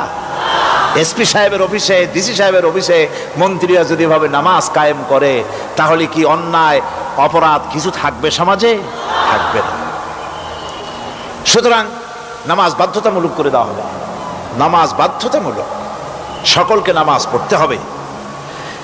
নামমাত্র মুসলিম জাতির রাষ্ট্র ক্ষমতা গ্রহণ করাই হলো ইসলামী শাসন ব্যবস্থা নয়। ইসলাম ক্ষমতায় গিয়া অমুসলিমদের উপরে শাসন জারি করবে, আর অন্যান্য সরকারের মতো আমোদ ফুর্তি করে রাস্তাঘাট বানায় টানায় সিটে শুয়ে থাকবে, তা না। রাস্তা হবে, ঘাট হবে, কলেজ হবে, সব হবে, কিন্তু যারা মুসলমান তাদেরকে নামাজ পড়তে হবে। গোটা জনগণকে শাসক আর শাসিত উভয় গোলাম হবে আল্লাহ। উভয় গোলাম হবে কার? তখন প্রেসিডেন্টের বাবার ক্ষমতা নাই নিজের কোন আইন চালু করে, পার্লামেন্টের বাবার ক্ষমতা নাই ইসলামের বিরুদ্ধে টু শব্দটি করতে পারে। সেখানে শাসক আর শাসিত, শাসক আর শাসিত হয়ে যাবে একজন এক হুকুমদাতার গোলাম। সেই হুকুমদাতাকে ইনিল হুকুমু ইল্লা লিল্লাহ আলা লাহুল খালকু ওয়াল আমর। প্রেসিডেন্ট থেকে শুরু করে শাসক আর শাসিত সব আইন মানবে ওই আল্লাহ রব্বুল আলামিনের, যিনি এই তামাম জাহান সৃষ্টি করেছেন। সৃষ্টি যার আইন চলবে সেই আল্লাহ রব্বুল আলামিনের, এবং তার আইনের সার্বিক অনুসরণ করে চলতে হবে সকলকে। এক কথায় ইসলামী সরকারের সমস্ত ক্ষমতা ব্যয় হবে নামাজ কায়েম করা আর যাকাত আদায় করার ব্যাপারে। নামাজ যদি কায়েম হয়ে যায়, যাকাত যদি আদায় করা হয়, দুঃখ, দারিদ্র, কষ্ট কিছুই থাকবে না, বেকার সমস্যা থাকবে না। সমস্ত বেকারদেরকে চাকরি না পাওয়া পর্যন্ত বেকার ভাতা দেওয়া হবে। বুড়ো মানুষেরা যখন বুড়ো হয়ে যায়, ছেলের কাছে আদর নাই, বউর কাছে কদর নাই, আর ছেলে বউ বদদোয়া করতে থাকে, বুড়েরা মরে না কেন? আছে না আমাদের সমাজ? ইসলামী সরকার এলে পরে এই বৃদ্ধ মানুষদের ব্যবস্থা করা হবে। তাদের প্রতি এই ধরনের অসদাচরণ কেউ করতে সাহস পাবে না। সুতরাং নামাজ প্রতিষ্ঠা এবং যাকাত আদায় হলেই সমাজের অন্যায় অবিচার যা আছে তার 12 আনাই বিলুপ্ত হয়ে যাবে। কোন আলহামদুলিল্লাহ। তখন চাকরিতে প্রমোশন হবে নামাজের ভিত্তিতে। এখন প্রমোশন হয় কে কত ঘুষ খাইতে পারে, কে কত সরকারের দালালি করে বিবেকের বিরুদ্ধে বিরোধী দলকে বেশি করে পেটাতে পারে, এর উপরে ভিত্তি করে প্রমোশন হয়। ইসলামী সরকার যখন আসবে, ইসলামী সরকার যখন প্রতিষ্ঠিত হয়ে যাবে, তখন চাকরির প্রমোশন নির্ভর করবে তার সুন্দর চরিত্র আর নামাজের পাবন্দির উপরে ভিত্তি করে। সমাজে দুঃখ দুর্দশা থাকবে? যেরকম থাকবে থাকবেন। আমার ভাইয়েরা, নামাজ হচ্ছে আল্লাহ রাব্বুল আলামিনের সাহায্য লাভের একমাত্র মাধ্যম। আল্লাহর কাছে যদি সাহায্য পেতে চাই তাহলে নামাজ লাগবে। লাগবে কি কোন?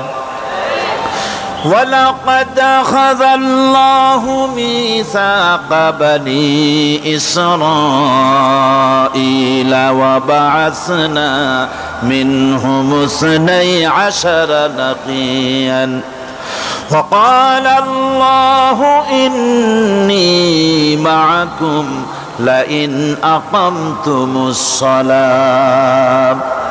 আল্লাহ পাক বলেন, বনি ইসরাইলদের নিকট আমি ওয়াদা নিয়েছিলাম, তোমরা যদি মানুষদেরকে অসামাজিক কার্যকলাপ থেকে যদি তোমরা ফিরাইতে পারো, মানুষদেরকে অসামাজিক কার্যকলাপ থেকে তোমরা ফিরাবে। 12টা গোত্রের জন্য 12 জন নকিব নির্দিষ্ট করে দেওয়া হলো, তাদের দায়িত্ব দেওয়া হলো। মানুষদেরকে, সমাজের লোকদেরকে অন্যায় কাজ থেকে তারা ফিরাবে, ভালো ভালো কাজ করার জন্য তাদেরকে আদেশ করবে, অসামাজিক অধর্মীয় কাজ থেকে বাঁচাবার চেষ্টা করবে। এইটা যদি তোমরা করো তাহলে আমি তোমাদের সাথে আছি। শর্ত হলো একটা, তোমাদেরকে নামাজ কায়েম করতে হবে। নামাজ যদি কায়েম করো আমার মদদ তোমাদের জন্য অবধারিত হবে। নামাজ প্রতিষ্ঠা করলেই আল্লাহর সাহায্য লাভ করা যায় জীবনের সকল ক্ষেত্রে।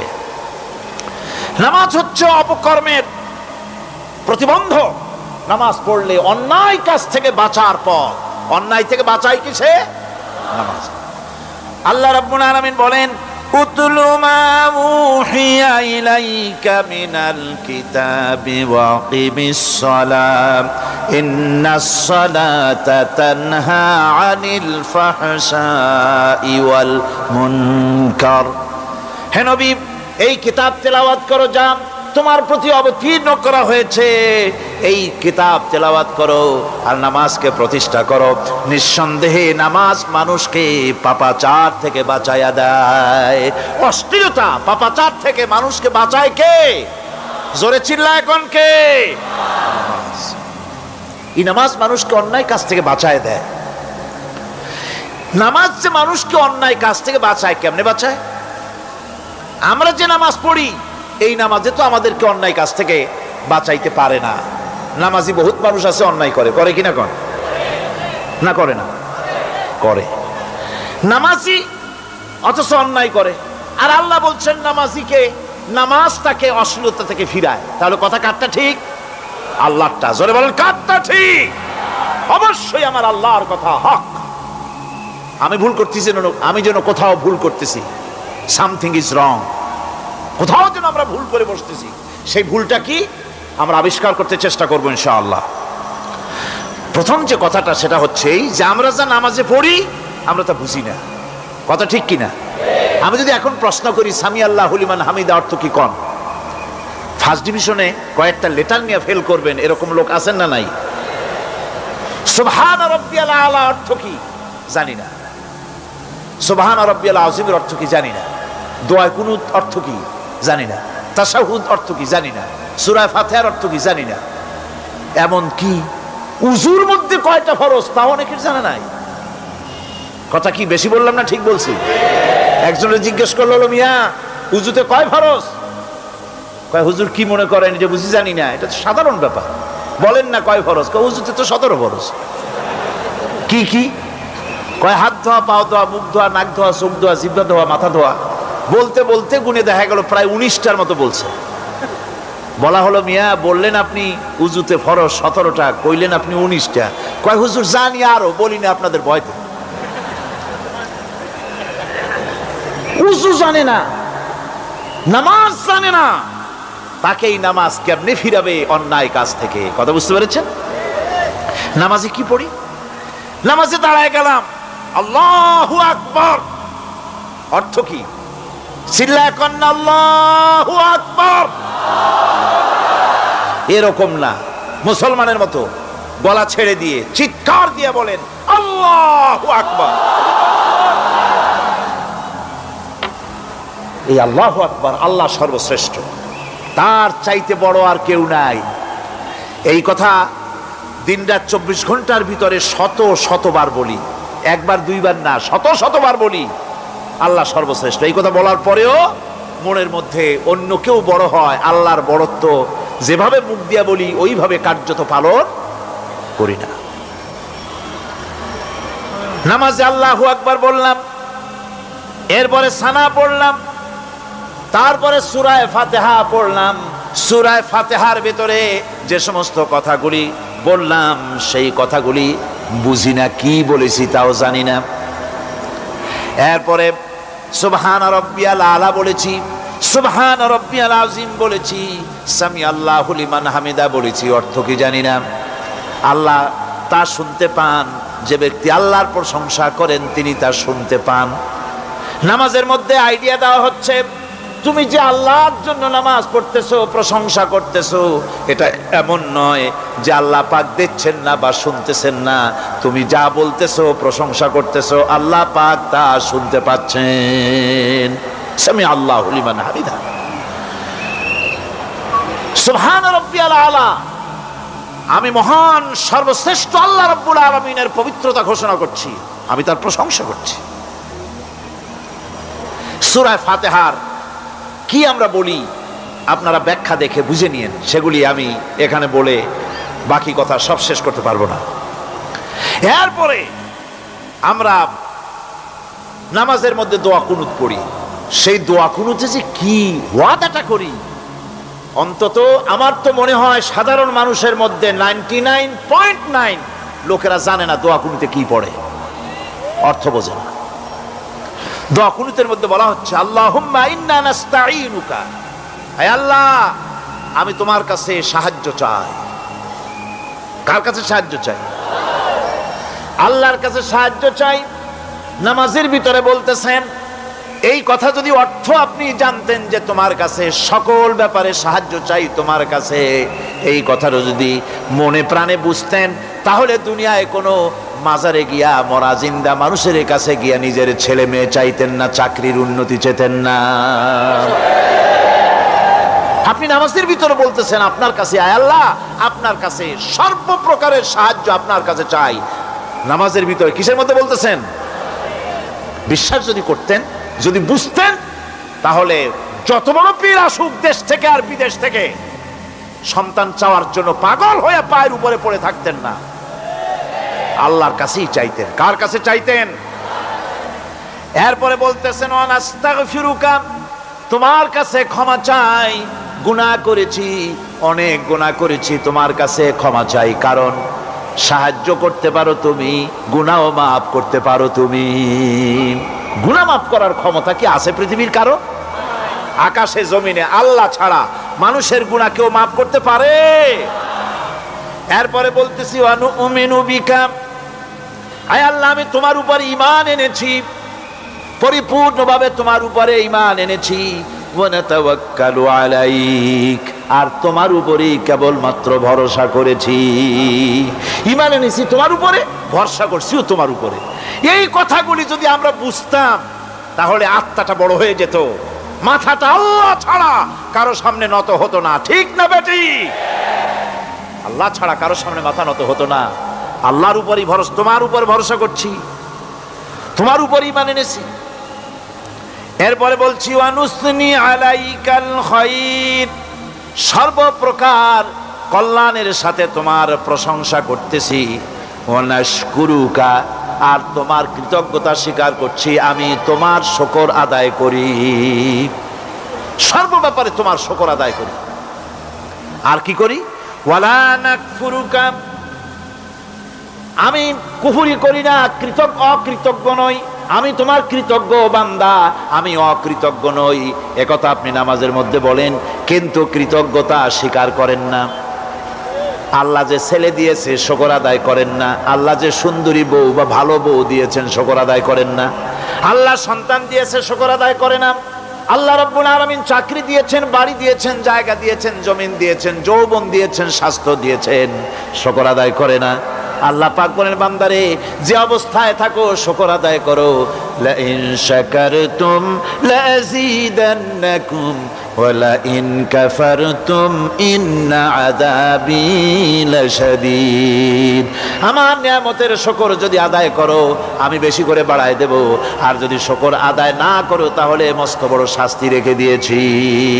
সব ব্যাপারে শুকর আদায় করো, আমার নিয়ামতের শুকর আদায় করো। চোখ দিয়ে দেখতে পাও, কও আলহামদুলিল্লাহ। মুখ দিয়ে কথা বলতে পারো, কও আলহামদুলিল্লাহ। যা খাও মজা লাগে বলো আলহামদুলিল্লাহ। কাজ করতে পারো বলো আলহামদুলিল্লাহ। সব ব্যাপারে আল্লাহর শুকর আদায় করতে হবে। শুকরিয়া আদায় করলে রব্বুল আলামিন তারে আরো বাড়ায় দিবেন। এই কথাই বলতেছি, আল্লাহ শুকর করি, আর তোমার সাথে আমি কুফরি করি না, কৃতজ্ঞ আমি নই। ওয়া নাখলাউ ওয়া নাতরুকু মান ইয়াফজুরুকা, আর আমি ওয়াদা করতেছি এই কথা, তোমার সাথে যারা প্রকাশ্য দুশ্মনী করে, যারা প্রকাশ্য গুনার মধ্যে লিপ্ত আছে আর তোমার সাথে দুশ্মনী করে, ওদের সাথে আমার সমস্ত সম্পর্ককে ছিন্ন করে দিলাম। দেখছেন নামাজে কি কইলেন আপনি? আপনি নামাজে কত বড় কথা বললেন। ওয়ানাতুরুকু মাইয়া ফুজুরুকা, আয় আল্লাহ আমি ওয়াদা করছি তোমার সাথে যারা দুশ্মনী করে, যারা প্রকাশ্য গুনাহ করে, তাদেরকে আমি পরিত্যাগ করছি, তাদের সাথে আমার কোনো সম্পর্ক নাই। এই কথা বলার পরে আপনার সম্পর্ক কার সাথে একটু চিন্তা করেন তো। আপনার বন্ধু কারা? ইলেকশন আসলে ভোট দেন কাদেরকে? কাদের চা খাওয়ান, কাদের চান্দা দেন? একটু চিন্তা করেন, অঙ্কের সাথে মিলাই নেন। তাহলে দেখুন, মুখে বলে এক কথা, কাজে করে আর একটা। আরে কি কয়? চিল্লায় কোন? আরে কি কয়? আর এই মুনাফিকি করতেছেন কার সাথে? আল্লাহর সাথে। কোন নাউজুবিল্লাহ। নামাজে কি পড়েন সেটা যদি জানতেন, অবশ্যই আল্লাহ রাব্বুল আলামিনের কথা কার্যকরী হয়ে যেত। ইন্নাস সালাতা তানহা আনিল ফাহশাই ওয়াল মুনকার। নামাজ মানুষকে পাপের কাজ, অশ্লীলতা থেকে ফিরাতে পারে। আল্লাহ ইন্না বসায়ছেন, নিশ্চয়ই, বেশক, অবশ্যই নামাজ পাপ থেকে ফিরাবে। কিন্তু কেমনে ফিরাবে নামাজ তো বুঝি না। নামাজ তো বুঝি না, খালি সেজদা দেয় জনমের মতো। আর সেজদা কি?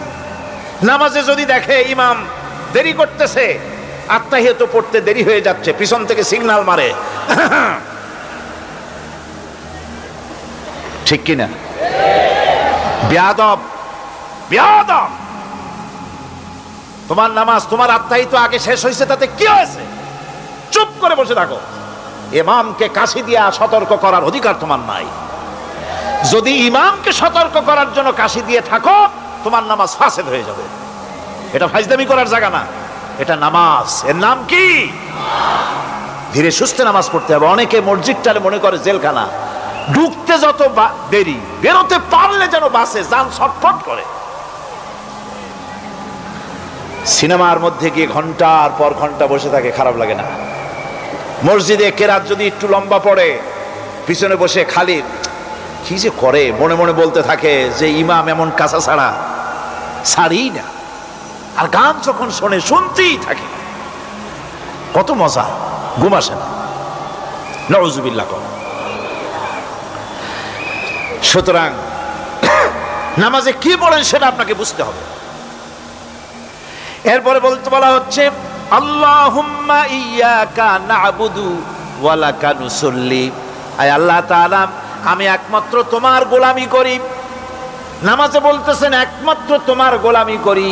আর নামাজ থেকে বেরিয়ে আসার পর ওজনে দিলেন কম, খাদ্যে দিলেন ভেজাল, মানুষের জমিনের আইল ঠেললেন, বোনেরে ঠকালেন, মেয়েকে ঠকালেন, মিথ্যে কথা বললেন, আর নামাজে বলে আসছেন আল্লাহ তোমার ইবাদত করি। এই বুঝি তোমার ইবাদতের নমুনা?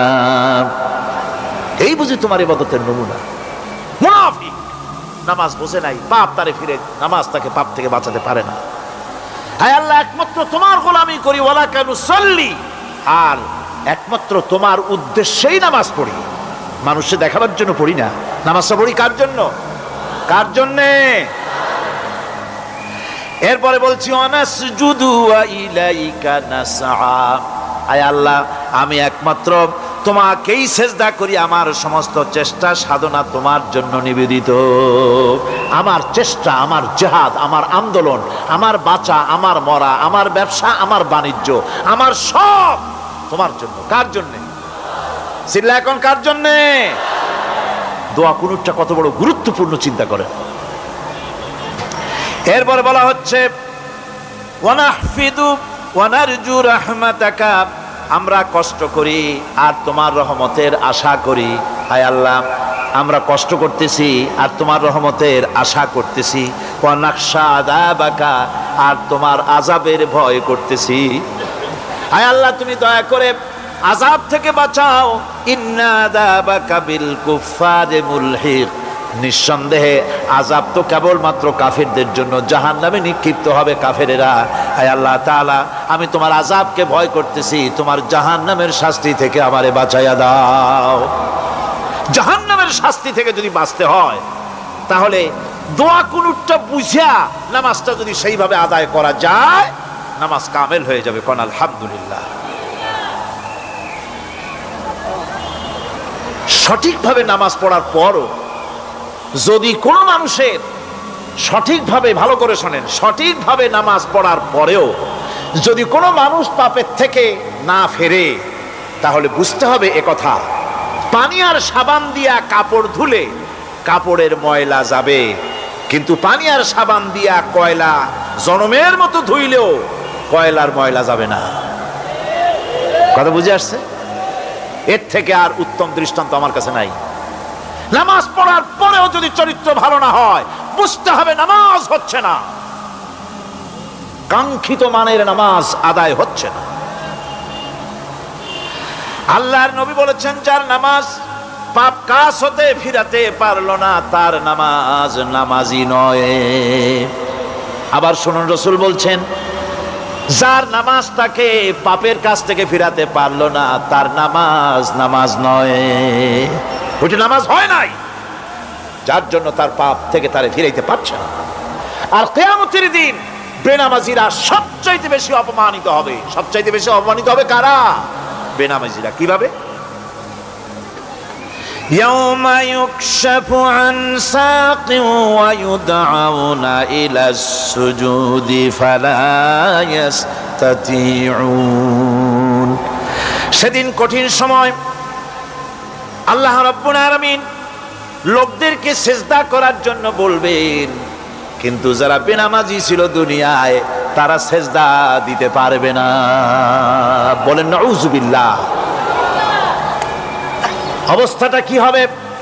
খাশিআতান আবসারুহুম তারহাকুহুম যিল্লাহ, তাদের দৃষ্টি নিচু হবে, লাঞ্ছনা এবং অপমান তাদের উপরে চেপে বসবে, সেজদা দিতে পারবে না।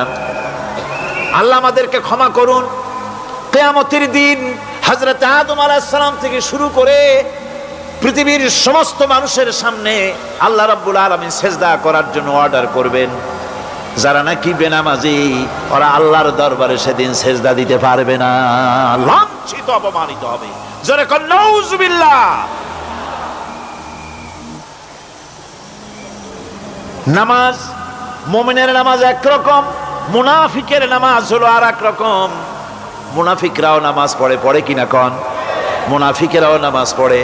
মুনাফিকেরা যখন নামাজ পড়তে যায় আল্লাহ রাব্বুল আলামিন বলতেছেন ওয়াইদা কামু ইলাস সালাতি কামু কুসালা।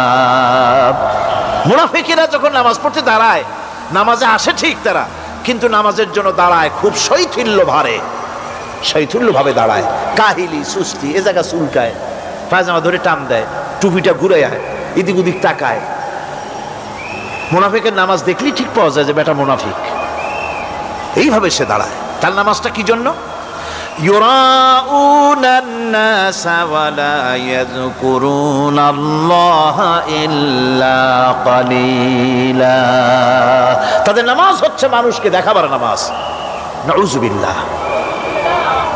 এখন দেখবেন এই মৌসুম আসছে, নামাজের মৌসুম, বেনামাজিদের নামাজের মৌসুম। জনসভা হচ্ছে, নির্বাচন আসতেছে, নামাজে রক্ত হয়ে গেছে, তাড়াতাড়ি আজান হয়ে গেল। টুপি না থাকলে রুমাল একটা মাথায় দিল, উজু আছে কি না আছে, আল্লাহু আকবার, যা আছে কপালে হয়ে যাক। মানুষকে দেখাবার জন্য এরা নামাজ পড়ে। এরা আল্লাহর শরণার্থে নামাজ খুব কম লোকই করে। এরা হচ্ছে মুনাফিক। দুনিয়া এবং আখিরাতে কল্যাণের জন্য একমাত্র মাধ্যম হচ্ছে নামাজ। দুনিয়াও যদি কল্যাণ চাই, আখিরাতেও যদি কল্যাণ চাই, তাহলে এর জন্য কি করতে হবে? কি করতে হবে? আমার কথা নয়, আল্লাহ রাব্বুল আলামিনের কথা শুনুন। রব্বুল আলামিন বলেন ক্বাদ ফালাহাল মুমিনুন আল্লাযীনা হুম ফি সালাতিহিম খাশিউন ওয়াল্লাযীনা হুম লিয-যাকাতি ফাঈলুন ওয়াল্লাযীনা হুম লিফুরুজিহিম হাফিজুন। নিশ্চিতভাবে সেই সব মুমিন কল্যাণ লাভ করবে, নিশ্চিতভাবে। তারা হচ্ছে ওই সব লোক যারা নিজেদের নামাজ ভীতি মিশ্রিত, বিনয় ভাবে, ভীতি মিশ্রিত অবস্থায় বিনয়ের সাথে যারা নামাজ আদায় করে, যারা বেহুদা কাজ থেকে বিরত থাকে, যারা যাকাতের পন্থায় কর্মতৎপর হয়, আর যারা নিজের লজ্জাস্থানকে হেফাজত করে। এরপরে আল্লাহ পাক বলেন ওয়াল্লাযীনা হুম লিআমানাতিহিম ওয়া আহদিহিম রাউন ওয়াল্লাযীনা আলা সালাওয়াতিহিম ইউহাফিজুন ওয়াল্লাযীনা আলা সালাতিহিম হাফিজুন। আর যারা তাদের আমানতকে পূর্ণ করে, আমানত এবং তাদের ওয়াদা চুক্তি পূর্ণ করে, এবং যারা নিজেদের নামাজ সমূহকে পূর্ণভাবে হক আদায় করে নামাজ পড়ে, নামাজের যারা হেফাজত করে, এরা কারা? এরা হচ্ছে উলাইকা হুমুল ওয়ারিসুন আল্লাযীনা ইয়ারিসুনাল ফিরদাউসা হুম ফিহা খালিদুন। এরা হচ্ছে সেই সব লোক, এরা উত্তরাধিকার হচ্ছে জান্নাতের উত্তরাধিকার, জান্নাতুল ফিরদাউসে আল্লাহ রাব্বুল আলামিন এই গুণ বিশিষ্ট লোকদের জন্য জায়গা করে দিবেন। জোরে কোন সুবহানাল্লাহ। কাপড় পরা সমাজে কায়েম আছে বলে উলঙ্গ মানুষ সমাজে খুঁজে পাওয়া যায় না, পাগল ছাড়া, ঠিক কিনা? একটা বাচ্চাকেও যদি উলঙ্গ হতে বলেন এখানে, 5 বছর 6 বছরের একটা বাচ্চাকেও, সে কিন্তু রাজি হবে না, ঠিক কিনা? যেহেতু কাপড় পরা সমাজে প্রতিষ্ঠিত আছে, সেহেতু উলঙ্গ মানুষ পাওয়া যায় না, কাপড় পরাটাই এখানে প্রতিষ্ঠিত। সুতরাং এখন অবস্থাটা এই হয়েছে, কাপড় পরা প্রতিষ্ঠিত আছে বলে কোন উলঙ্গ মানুষ এসে যদি এই মঞ্চে দাঁড়ায় আর বলে আমাকে একটু বক্তৃতা করতে দেন, আপনারা কি করবেন? মঞ্চে তো উঠতেই দিবেন না। উলঙ্গ মানুষ যদি কোনো চাকরি নিতে যায় ইন্টারভিউতে, তাকে লাইনে দাঁড়াইতে দেবে? দেবে না। এমনকি উলঙ্গ হয়ে যদি বাড়িতে প্রবেশ করে, তার বউ দূর দূর করে তাড়ায় দেবে। ঠিক কিনা? যেহেতু সমাজের ভিতরে কাপড় প্রতিষ্ঠিত আছে, সেই জন্য এই উলঙ্গ মানুষ পাওয়া যায় না। অনুরূপ ভাবে নামাজ যদি প্রতিষ্ঠিত হতো সমাজের ভিতরে, তাহলে বেনামাজি খুঁজে পাওয়া যেত না। চাকরি করতে গেলে সেখানে নামাজ মানদণ্ড হয়ে যেত, নামাজ পড়ে কিনা তা দেখে নেওয়া হতো। বেনামাজি লোক পাওয়াই যেত না যদি প্রতিষ্ঠিত থাকতো। প্রথম প্রশ্নই হতো তুমি নামাজ পড়ো কিনা। ইলেকশনে যদি একজন উলঙ্গ মানুষ এসে দাঁড়ায়, ভাইরা এবার আমার বোতল মার্কা বাক্স, উলঙ্গ মানুষ এসে ভোটে দাঁড়াইছে, আপনারা ভোট দিবেন? দিবেন। ওইটা কাপড় প্রতিষ্ঠিত আছে বলে, লুঙ্গি প্রতিষ্ঠিত সমাজে আছে বলে উলঙ্গ মানুষকে আপনি ভোট দিবেন না। নামাজ যদি প্রতিষ্ঠিত থাকতো সমাজে, বেনামাজি মানুষ যদি এসে মঞ্চে দাঁড়ায়া যতই বলতো আমি ক্ষমতায় গেলে এই করব সেই করব, নামাজ প্রতিষ্ঠিত থাকলে পরে বেনামাজিরে কেউ ভোট দিত না। নামাজ যদি প্রতিষ্ঠিত থাকতো, তাহলে অফিসের অফিসার তো দূরের কথা, বেনামাজি অফিসের ঝাড়ুদারের চাকরিও তার কিসমতে জুটতো না যদি নামাজ প্রতিষ্ঠিত থাকতো। এর নাম হলো নামাজ কায়েম হওয়া। নামাজ কায়েম থাকলে এই অবস্থার সৃষ্টি হতো। এই জন্য আল্লাহ পাক বলেছেন নামাজকে কায়েম করতে হবে। নামাজ হবে সব ভালো কাজের মানদণ্ড। সমস্ত ভালো কাজের মানদণ্ড কি? নামাজ। নামাজ আমাদেরকে বড় রকমের শিক্ষা দেয়। কি শিক্ষা দেয়? নামাজ আমাদের শিখায় ঐক্য আর ভ্রাতৃত্ব। ভ্রাতৃত্বের আর ঐক্যের শিক্ষা দেয়। এক নেতার আনুগত্য করা শিখায়। জামাত যত বড় হোক, ইমাম হবে কয়জন? একজন ইমাম হবে। আর এই ইমাম মানে কি? নেতা। ইমাম মানে কি? নেতা নির্বাচন শিখায় নামাজে। নেতা নির্বাচন কে শিখায়? নামাজ শিখায়। বোঝেন খুব ভালো করে। কিভাবে? মনে করুন চট্টগ্রাম শাহী মসজিদে ইমাম প্রয়োজন। এখন সেই ইমাম নেওয়ার জন্য ইন্টারভিউ কল করা হলো, বিজ্ঞাপন দেওয়া হলো পত্রিকায়। অনেক আলেম আসলেন। ইন্টারভিউ বোর্ডে যারা বসলেন, তারা ইন্টারভিউটা কিভাবে নেবেন? যার মাথার চুল লম্বা বেশি তার ইমামতি দেওয়া হবে। যার লুঙ্গিটা পায়ের গিরার তলে তারে দেওয়া হবে। যার মোষটা মুখের মধ্যে গিয়া ঢুকছে, হাসি দিলে বুঝাই যায় না হাসে না কান্দে, তারে দিবে। দাড়িগুলা কামাইছে তারে দেবে। সিগারেট খায়, বা অবশ্য চট্টগ্রাম আর সিলেটে সিগারেটের ফতোয়া ভিন্ন রকম। বরিশালে আমি যেখানে জন্মগ্রহণ করেছি, আমার এলাকায় কোনো আলেম যদি সিগারেট খায়, মসজিদের ইমাম তো ভালো, মসজিদ ঝাড়ু দিতেও ঢুকতে দেবে না মসজিদে। এটা এই এলাকার এক রকমের কায়দা। আমি এটার ব্যাপারে কথা নাইবা বললাম। তো আপনারা খুঁজে দেখবেন সে সিনেমা দেখে নাকি, মিথ্যা কথা বলে নাকি, বউ পর্দায় থাকে নাকি। এগুলি মাইক্রোস্কোপ যন্ত্র দিয়ে ইমামের মাথা থেকে পা পর্যন্ত দেখবেন কিনা কন? আচ্ছা এবার কত দেখি, এই ইমাম সাহেব ইমামতি করবে কতজন লোকের? 500, 1000। শাহী মসজিদে ধরেন 5000 লোক হইল। 5000 লোক, 5000 লোকের ইমাম নির্বাচনের সময় পা থেকে শুরু করে মাথা পর্যন্ত দেখেন, এমনকি বউ পর্যন্ত। বৌমনি আনিয়ে দেখেন না, পর্দায় থাকে কিনা এইটা আপনারা দেখেন, ঠিক কিনা? এ খবরটা নেন। 5000 লোকের একটা ইমাম বানাতে গিয়ে মাইক্রোস্কোপ যন্ত্র দিয়ে দেখেন মোষ কেমন, দাড়ি কেমন, চুল কেমন, পাও কেমন, হাত কেমন, হাতে নখ লম্বা কিনা, দাঁতে ছাতা কিনা, বউ পর্দায় থাকে কিনা, মিথ্যা কথা কয় কিনা, এত দেখেন। আর যখন নির্বাচন আসে, তখন 2.5 থেকে 3 লক্ষ মানুষের জন্য একজন এমপি নির্বাচিত হয়। সেই ইমামকে বাছাই করার জন্য নামাজ পড়ে কিনা, জিনাকার কিনা, মদখোর কিনা, সুদখোর কিনা, ঘুষখোর কিনা, বদমাশ কিনা, বাছাই করা হয় না। আমার বন্ধুগণ, নামাজ আমাদেরকে এটা শিখায়। সুবহানাল্লাহ। কি হইলো, নামাজে দাঁড়াচ্ছেন নাকি? বসেন। নামাজ আমাদেরকে এটা শিখায়, ইমাম কেমনে বানাইতে হবে। কোন সুবহানাল্লাহ। নামাজ ঐক্য শিখায়, নামাজ ভ্রাতৃত্ব শিখায়, নামাজ পারস্পরিক মহব্বত শিখায়, নামাজ নেতা কেমন হওয়া উচিত, নেতা নির্বাচন শিখায়। আবার নেতা ভুল করলে তার ভুল বলা যাবে না, এরকম হতে পারবে না। নামাজের ভিতরে ইমাম যদি ভুল করলে আপনি লোকমা দিবেন, সুবহানাল্লাহ, আল্লাহু আকবার বলবেন। যদি তিনি সংশোধন না হলেন আবার দেন, তাতেও সংশোধন হলো না আবার দেন। 3 বার লোকমা দেওয়ার পর যদি ভুল সংশোধন না করে নামাজ ছেড়ে দেন, ইমামকে বের করে দেন, নতুন ইমাম নিয়োগ করেন।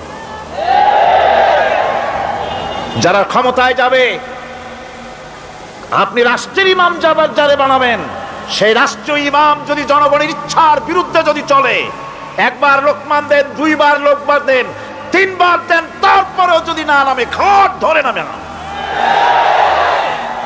নামাজ আপনাকে নেতা নির্বাচন, নেতাকে প্রতিষ্ঠিত রাখা, নেতার আনুগত্য আপনাকে শেখায়। নামাজ লাইন সোজা করে দাঁড়াতে হবে। লাইন যদি বাঁকা করেন, আপনার কলজেটা ওরকম বাঁকা হয়ে যাবে। কারণ নাউজুবিল্লাহ, নামাজের কাতারে যার কারণে নামাজের কাতার বাঁকা হবে, পুরা কাতারের জন্য আল্লাহর কাছে ওই লোকটা দায়ী হয়ে যাবে। নামাজ শৃঙ্খলা শিখায়, সুবহানাল্লাহ কইতে ইচ্ছা করে না? নামাজ শৃঙ্খলা শিখায়, শৃঙ্খলা বোধ শিখায়, সোজা হয়ে দাঁড়ায়। তারপরে ঐক্য এবং মহব্বত শিখায়। নামাজের ভিতরে যখন দাঁড়ায় গেলেন, আমির দাঁড়ালো, ফকির দাঁড়ালো, মন্ত্রী দাঁড়ালো, তার ড্রাইভারও দাঁড়ায় গেল, একই কাতারে দাঁড়ায় গেছে। নামাজ পড়তে গিয়ে ড্রাইভারের পাও গিয়ে লেগেছে মন্ত্রীর গায়ে। নামাজ শেষ হওয়ার পর মন্ত্রীর বাবার ক্ষমতা নাই এ কথা বলার যে বেটা ড্রাইভার সলিমদ্দি, তোর পাও লেগেছে আমার পায়ে, তোর চাকরি শুদ্ধা দোজকে পাঠায় দেব। পারবে বলতে? পারবে না। মিয়া মন্ত্রী সাহেব, এটা তোমার সেক্রেটারিয়েট না, এটা আল্লাহর ঘর। এটা কার ঘর? এক হি সব মে খড়ে হো গয়ে মাহমুদ ও আয়াজ, এক হি সব মে খড়ে হো গয়ে महमूद आयाज, न कोई बंदा रहा न कोई बंदा नवाज। एक ही কাতারে দাঁড়িয়ে গেছে সম্রাট মাহমুদ আর চাকর আয়াজ। এখন সম্রাট মাহমুদও নাই, চাকর আয়াজও নাই, সম্রাট আর চাকর দুজনই আল্লাহ পাকের গোলাম হয়ে গিয়েছে। তুমি মসজিদে এসেছো, তুমি আল্লাহর গোলাম। কার গোলাম? আল্লাহ পাকের গোলাম। এই জিনিস শিখায় নামাজ। নামাজ শিখায় মানুষকে পাঞ্চুয়ালিটি, নিয়মানুবর্তিতা, সময়ের জ্ঞান শিখায় নামাজ। নামাজ মানুষকে কি শিখায়? আল্লাহ রাব্বুল আলামিন বলছেন, ইন্নাস সালাতা কানাত আলাল মুমিনিনা কিতাবাম মাওকুতা। নিঃসন্দেহে নামাজ মুমিনদের নিয়মানুবর্তিতার সাথে ফরজ করা হয়েছে, তাদের উপরে নিয়মানুবর্তিতার উপরেই, সময়ের উপরে নামাজকে ফরজ করা হয়েছে। আপনার আন্দাজ মতো আপনি পড়তে পারবেন না, সময় মতো পড়তে হবে, আউয়াল ওয়াক্তে পড়তে হবে। আমার দেশের মসজিদগুলিতে ফজরের নামাজ পড়া হয় এমন সময় পূর্ব দিক ফর্সা হয়ে যায়। ইমাম সাহেব যদি ভুল করেন, নামাজ যদি দোহরাতে যান, তাহলে সূর্য উদয় হয়ে যাবে, এমন অবস্থা। নামাজ এত দেরিতে পড়া হয়। প্রত্যেক ওয়াক্তের নামাজ আউয়াল ওয়াক্তে পড়ার জন্য রাসূল সাল্লাল্লাহু আলাইহি ওয়াসাল্লাম তাগিদ করেছেন। সময়ের দিকে লক্ষ্য রাখতে বলা হয়েছে। যেই জাতির, লক্ষ্য করুন, যে জাতির দৈনিক 5 বার টাইমলি, অক্ত মতো, সময় মতো নামাজ আদায় করতে হয়, দুর্ভাগ্যজনক সত্য, সেই জাতির কাছে সময়ের কোনো দাম নাই। সময়ের দাম নাই। 9টার গাড়ি কয়টায় আসবে? 9টার গাড়ি কয়টায় আসবে? একদিন দেখা গেল সত্যি 9টার সময় এসে গেছে। যাত্রীরা বলছে মাশাআল্লাহ, অন্তত একটা দিন তো 9টার সময় আসলো। স্টেশন মাস্টার বলছে না, খুশি হওয়ার কারণ নাই, আজকের না, এটা গতকালকেরটা। আমার আমেরিকার সফরের সময়, যে বাড়িতে আমি আমেরিকায় থাকি, কুইন্স এলাকায়, নিউ ইয়র্ক সিটিতে, সে বাড়িওয়ালা চাকরি করে। সে আমাকে বলল 10টি বছর আমি একটা ট্রেনে যাতায়াত করি। সে বলছে রাত 3:45 ট্রেনটা আসে, ওই ট্রেনে চড়ে সে তার কর্মস্থলে যায়। বলল 10টা বছর আমি এখানে আছি, 10 বছরের ভিতরে এই ট্রেনটা 1 মিনিটের জন্য এদিক ওদিক করলো না, ঠিক 3:45 এসে হাজির হয়ে গেছে। ঝড় হোক, বৃষ্টি হোক, স্নো পড়ুক, বরফ পড়ুক, টাইমলি চলতেছে। দুনিয়ায় ভিন্ন জাতিরা যে উন্নতি করে তার পেছনে সময়ের জ্ঞান তাদের অনেক বেশি আমাদের থেকে, কথা ঠিক কিনা? আমাদের সময়ের জ্ঞান নাই, সময়ের কোনো মূল্য আমরা দেই না। 2টার সময় মিটিং হবে, মন্ত্রী সাহেব আসেন 5টার সময়, ঠিক কিনা? বক্তৃতার জন্য সময় দেওয়া হয়েছে 20 মিনিট, নাহমাদু অনুসল্লি আলা কইয়া সুর দিয়া 35 মিনিট গেছে নাহমাদু কইতে কইতে, সময় 20 মিনিট, তা তার মনেই নেই। এই যে সময়ের জ্ঞান নাই, এটা ব্যর্থতা। নামাজ মানুষকে সময়ের জ্ঞান শিখায়, কোন আলহামদুলিল্লাহ। এই সময়ের জ্ঞান আমাদেরকে শিখতে হবে। এবার আমি আপনাদের সামনে বলতে চাই, আল্লাহর নবী জনাবে মুহাম্মদ রাসূলুল্লাহ সাল্লাল্লাহু আলাইহি ওয়াসাল্লাম নামাজের ব্যাপারে কি বলছেন। এতক্ষণ তো আল্লাহর কথা শোনালাম, কার কথা শোনাইছে? আমার আল্লাহর নবী বলেন, নবীকে প্রশ্ন করা হলো, ইয়া রাসূলুল্লাহ আইয়ু শাইইন আহাব্বু ইনদাল্লাহি ফিল ইসলাম, ইসলামের মধ্যে আল্লাহর কাছে কোন জিনিসটা বেশি প্রিয়? আল্লাহর কাছে ইসলামের কোন জিনিসটা বেশি প্রিয়? হুজুর বললেন, as-salatu liwaqtiha, মান তারাকা সালাতান ফালা দীন লাহু ওয়াস-সালাতু ইমাদুদ্দিন। আল্লাহর কাছে সবচাইতে বেশি প্রিয় হচ্ছে নামাজ। সবচাইতে প্রিয় কি? নামাজ। ওয়াক্ত মতো নামাজ আদায় করা আল্লাহ পাকের বেশি প্রিয়। আর এই নামাজ হচ্ছে দ্বীনের খুঁটি। এটা দ্বীনের কি খুঁটি? এই যে খুঁটিগুলো আছে, খুঁটিগুলো ফালাই দিলে তারপর আপনার এই প্যান্ডেল থাকবে? থাকবে না। বিল্ডিং এর পিলার ভেঙে দেন, বিল্ডিং টিকবে? ঘরের খুঁটিগুলি উড়ায় ফেলেন, ঘর টিকবে? টিকবে না। দ্বীনের খুঁটি হচ্ছে নামাজ। লা দীনা লিমান লা সালাতা লাহু, যার কাছে দ্বীন নাই, যার কাছে নামাজ নাই, তার কাছে কি নাই? দ্বীন নাই, ঈমান নাই। আল্লাহর নবী বলেছেন, ওয়ান জাবিরিন রাদিয়াল্লাহু তাআলা আনহু قال قال رسول الله صلى الله عليه وسلم بين العبد وبين الكفر ترك الصلاة।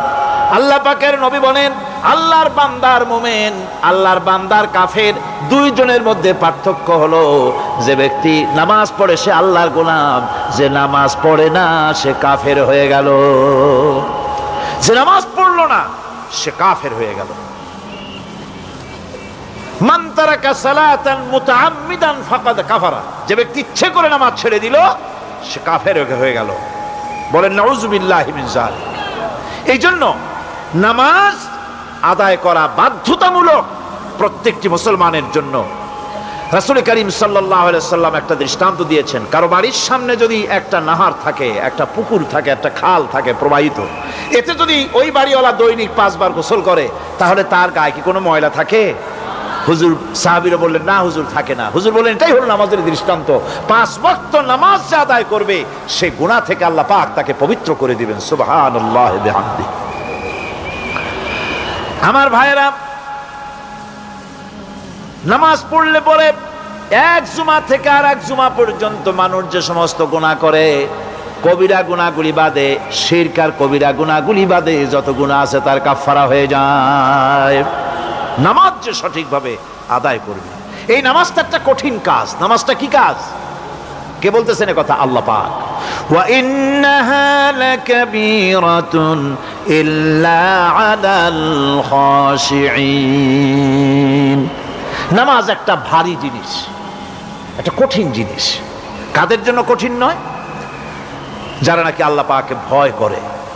আল্লাযীনা ইয়াযুন্নুনা আন্নাহুম মুলাকু রাব্বিহিম ওয়া আন্নাহুম ইলাইহি রাজিউন। যারা নাকি একথা মনের ভিতরে ধারণা করে যে আল্লাহ রাব্বুল আলামিনের দরবারে আমার হাজির হওয়া লাগবে, মোলাকাত করা লাগবে, এই চিন্তা যারা করে তাদের জন্য নামাজ মোটেই কষ্টকর নয়, নামাজ মোটেই তাদের জন্য অসহনীয় নয়, বোঝা নয়, ভার নয়। তারা নামাজ আদায় ঠিকই করবে। এই জন্যে বিবি বাল বাচ্চা সকলকে নামাজের জন্য তাগিদ করতে হবে। যত ভাই এখানে এসেছেন নিজেরা পড়বেন, বিবি বাল বাচ্চাকে তাকিদ করবেন। আল্লাহ পাক বলছেন ওয়ানজির আশিরাতাকাল আকরাবিন, তোমার নিকটবর্তী যারা আছে তাদেরকে তুমি আল্লাহর ভয় দেখাও, নামাজের জন্য তাদেরকে বলো, আল্লাহর ভয় তাদের অন্তঃকরণের মধ্যে সৃষ্টি করে দাও। আর এই নামাজ পড়তে হবে জামাতের সাথে। নামাজ পড়তে হবে কিছুর সাথে? জামাতের সাথে। রাসূল করিম সাল্লাল্লাহু আলাইহি ওয়াসাল্লাম বলছেন, হুজুরের কাছে, আল্লাহর নবীর কাছে হযরতে আবু হুরায়রা রাদিয়াল্লাহু তাআলা আনহু হাদিসটি বর্ণনা করেছেন। হুজুরের কাছে একজন অন্ধ লোক এলো। সেই অন্ধ লোক এসে বললেন, হুজুর আমি তো চোখে দেখি না, জামাতের যে গুরুত্বের কথা আপনি বললেন, আমাকে কি রুখসত দেওয়া যায় নাকি? আমি অনেক সময় সাথী সঙ্গী পাই না, আমাকে কি রুখসত দেওয়া যায় নাকি? হুজুর বললেন, হ্যাঁ তোমাকে রুখসত দেওয়া গেল। অন্ধ যখন হেঁটে যাচ্ছিলেন, নবীজি তাকে আবার ডাকলেন, ডেকে জিজ্ঞেস করলেন, অন্ধ নামাজের মসজিদের আজান কি তোমার কানে যায়? বলে, হ্যাঁ আমি আজান শুনি। হুজুর বললেন, আজানের জবাব দিবা, মসজিদে এসে জামাতে নামাজ পড়বা। একজন অন্ধকে রুখসত দেওয়া হয় নাই। মসজিদে আজান শোনার পর ঘরে বসে যদি নামাজ আদায় করেন, নামাজের হক আদায় হবে না। হুজুর সাল্লাল্লাহু আলাইহি ওয়াসাল্লাম বলেছেন, মসজিদে আজান হওয়ার পর যে ব্যক্তি ঘরে বসে নামাজ পড়ে, আমার ইচ্ছা হয় ঘরটা আগুন দিয়ে জ্বালায় দেই। কে বলতেছেন? রাহমাতুল লিল আলামিন বলতেছেন। রাহমাতুল লিল আলামিন বলতেছেন, ঘরের মধ্যে যদি মেয়ে লোক আর বাচ্চারা যদি না থাকতো, তাহলে আমার ইচ্ছা হয় আমি বলি আগুন দিয়ে ঘরটারে জ্বালায় দাও। এই ঘরের মহব্বতেই তো সে বাইর হয় না। নামাজের এত বড় গুরুত্ব দেওয়া হয়েছে। আমার বন্ধুগণ, এই নামাজের জামাতি আল্লাহর নবী জীবনের শেষ নামাজ জামাতে আদায় করেছেন। জীবনের শেষ নামাজটাও জামাতে আদায় করলেন। তখন তার এমন অবস্থা, এত অসুস্থ, দাঁড়াতে পারেন না, হাঁটতে পারেন না। দুইজন সাহাবীর কাঁধের উপরে ভর করে তারপরে বহু কষ্ট করে মসজিদে গিয়ে নামাজ আদায় করেছেন। খুতবা দিয়েছেন, বললেন, খুতবা দিতে গিয়ে বললেন, আজ থেকে মসজিদে নববীর চতুর্দিকের সকলের দরজা বন্ধ হয়ে যাবে, শুধু আবু বকরের দরজাটা খোলা থাকবে। আল্লাহর নবী বললেন, আল্লাহ রাব্বুল আলামিন এই পৃথিবীতে তার এক বান্দাকে জাগতিক সব সম্পদ দিতে চেয়েছিলেন, কিন্তু সে বান্দা সব জাগতিক সম্পদকে উপেক্ষা করে মাবুদের সঙ্গে দেখা করা বেশি জরুরি, বেশি পছন্দ মনে করেছেন। এতটুকুন কথা নবীজি বললেন, কেউ কিছু বুঝলো না। হযরতে আবু বকর রাদিয়াল্লাহু তাআলা আনহু হুজুরের এই কথা শুনে কাঁদতে কাঁদতে তিনি অস্থির হয়ে যাচ্ছেন। সাহাবীরা চিন্তা করলেন, হুজুর কান্না কার কথা বলেছেন, তাতে কান্নার কি আছে? বয়োবৃদ্ধ, জ্ঞান বৃদ্ধ হযরতে আবু বকর রাদিয়াল্লাহু তাআলা আনহু বুঝতে পেরেছেন, এই পৃথিবীর সব সম্পদ তো আল্লাহ হুজুরকেই দিতে চেয়েছিলেন। তিনি সমস্ত সম্পদকে উপেক্ষা করে তার মাবুদের সঙ্গে দেখা করার জন্য প্রস্তুতি নিয়েছেন। তার মানে হলো আল্লাহর নবীর বিদায় হয়ে যাবেন, আমরা নবী থেকে এতিম হয়ে যাব। নবীজি ঘরের মধ্যে প্রবেশ করলেন, প্রচন্ড জ্বর এলো। এই প্রচন্ড জ্বর নিয়ে তিনি শুয়ে আছেন, কখনো বেহুশ কখনো হুশ। এর মধ্যে এশার আজান হয়ে গেল। সাহাবীরা বহুক্ষণ অপেক্ষা করে হযরত আবু বকরের ইমামতিতে নামাজ শুরু করলেন। হুজুরের হুশ এলো, প্রশ্ন করলেন, আয়েশা রে এখন কোন সময়? হযরত আয়েশা বলেন, ইয়া রাসূলুল্লাহি, মসজিদে নববীতে নামাজ শুরু হয়ে গেছে। সাহাবীরা অনেকক্ষণ অপেক্ষা করে আমার বাবার ইমামতিতে নামাজ পড়তেছে সবাই, কিন্তু সাহাবীরা কেঁদে কেঁদে নামাজের মধ্যেই কাঁদতে কাঁদতে অস্থির হয়ে যাচ্ছে। তাদের মনের ধারণা হয়েছে নবীজির পেছনে নামাজ পড়ার কিসমত থেকে তারা মাহরুম হয়ে গেল। নবীজি বলেন, আয়েশা দরজা খুলে দাও আর আমার মাথাটা একটু উঁচু করে ধরো, আমি একটু নামাজের দৃশ্যটা দেখি। দরজা খুলে দেওয়া হলো, নবীজির মাথা উঁচু করে ধরা হলো। নামাজের জামাতের দৃশ্য দেখে নবীজি আবার শুয়ে পড়লেন। হযরতে মা আয়েশা লক্ষ্য করে দেখেন নবীজির দুই চোখের কোনা দিয়া পানি পড়তেছে। মা আয়েশা জিজ্ঞেস করেন, ইয়া রাসূলুল্লাহ, নামাজের দৃশ্য দেখে চোখে কেন পানি এলো? হুজুর বলেন আয়েশা রে, এটা কোনো দুঃখের পানি নয়, এটা তৃপ্তির পানি। এই যে জামাত নামাজ পড়তেছে লোকেরা, এই জামাত কায়েমের জন্য তায়েফের ময়দানে অনেক রক্ত আমার ঝরেছে, উহুদের ময়দানে দান্দান মুবারক শহীদ হয়েছে, সাহাবায়ে কেরাম জীবন দিয়েছে। এই যে জামাত আমি দেখতে পেলাম, ভবিষ্যতের একটা ছবি যেন চোখে ধরা পড়লো। আমার মনে হলো কিয়ামত পর্যন্ত এই পৃথিবীতে আমার যত উম্মত আসবে তারা এইভাবে করে জামাতে নামাজ আদায় করবে।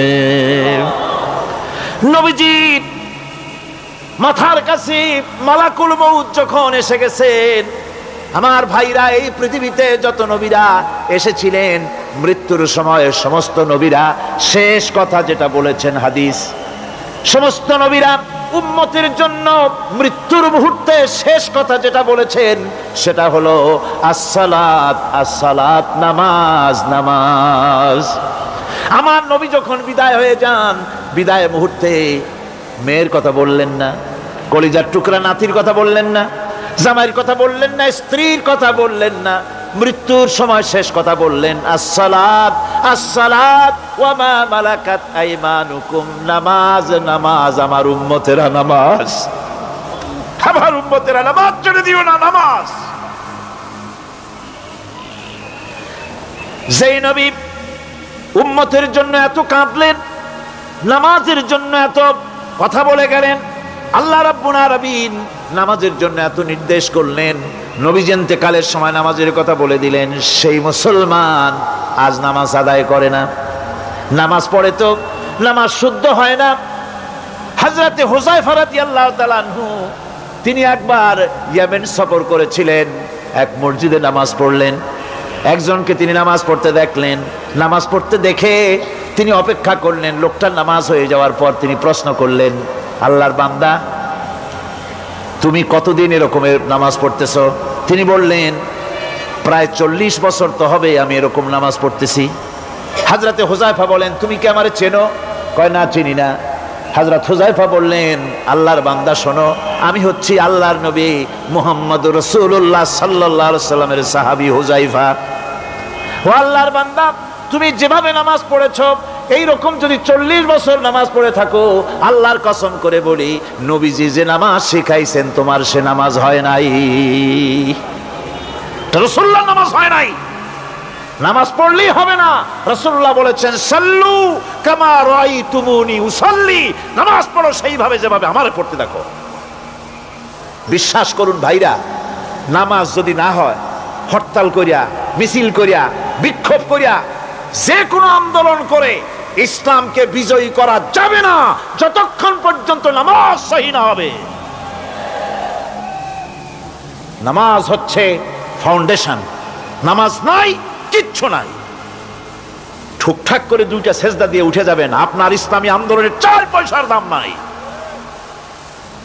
নামাজ আগে, জিহাদের ময়দানেও নামাজ, যেখানে আছেন ওখানেই নামাজ পড়তে হবে, আর তা পড়তে হবে আদবের সাথে, মহব্বতের সাথে। আপনারা বিরক্ত হচ্ছেন না তো? নামাজ, নামাজ, এই নামাজ হচ্ছে মুসলমানদের সবচেয়ে বড় জিনিস। নামাজ হয় না, নামাজ যত পড়া হয় অধিকাংশ নামাজ হয় না। নামাজের ভিতরে তাদিল আর কাম, তাদিল করা ওয়াজিব। যতক্ষণ দাঁড়িয়ে থাকবেন, রুকুতে থাকবেন, যতক্ষণ দাঁড়ায় থাকবেন ততক্ষণ অন্তত 1 তাসবিহ পরিমাণ তো বটেই। যদি তা না হয়, রুকুত থেকে দাঁড়ালেন, সেজদায় চলে গেলেন, ওয়াজিব তরক হলো, সেজদা দিলেন না, নামাজ ফাসেদ হয়ে গেল, নষ্ট হয়ে গেল নামাজ। এটা পাগলামি না, নামাজ সহিভাবে আদায় করতে হবে। নামাজ থেকে দাঁড়াবেন, রুকুত থেকে দাঁড়ায় গেলেন, বলবেন রব্বানা লাকাল হামদ, কোন রব্বানা লাকাল হামদ হামদান কাসীরান তাইয়্যিবান মুবারাকান ফীহি। একজন সাহাবী এই দোয়াটা পড়ছিলেন। নামাজ শেষ করে আল্লাহর নবী প্রশ্ন করলেন, নামাজের ভিতরে অতিরিক্ত এই কথাগুলি কে বলেছো? সাহাবী ভয় পেয়ে গেলেন, ভয় ভয় তিনি বললেন, হুজুর আমি বলেছি। হুজুর বললেন, তুমি জানো না আমি নবী, তুমি নবী না, আমি যা দেখি তুমি দেখতে পাও না। তুমি যখন এই দোয়াটা পড়তেছিলে আমি লক্ষ্য করেছিলাম আল্লাহর রহমতের ফেরেশতারা প্রতিযোগিতা করতেছিল তোমার আমল নামায় কে কত বেশি নেকি লিখবে। রুকুতে দাঁড়ায়া এটা পড়বেন, সেজদায় চলে যাবেন, দুই সেজদার মাঝখানে ততক্ষণ বসে থাকবেন যতক্ষণ একটা সেজদার ভিতরে ছিলেন। পড়বেন আল্লাহুম্মা গফিরলি ওয়ারহামনি ওয়াহদিনি ওয়াফিনি ওয়ারজুকনি। নামাজের মধ্যে দোয়া করতেছেন, আল্লাহ আমারে ক্ষমা করে দাও। এসব দোয়া সব হুজুরের। আমাকে ক্ষমা করো, আমাকে হেদায়েত দাও, আমাকে সুস্থ করো, আমাকে রহম করো, আমাকে রিজিক দাও। কও সুবহানাল্লাহ। নামাজের ভিতরে দোয়া কবুলের সময়, নামাজের সেজদার ভিতরে দোয়া কবুল হয়। এইভাবে করে রাসূল করিম সাল্লাল্লাহু আলাইহি ওয়াসাল্লামের নামাজটা কেমন হাক্কানি উলামাদের কাছ থেকে জেনে নেবেন।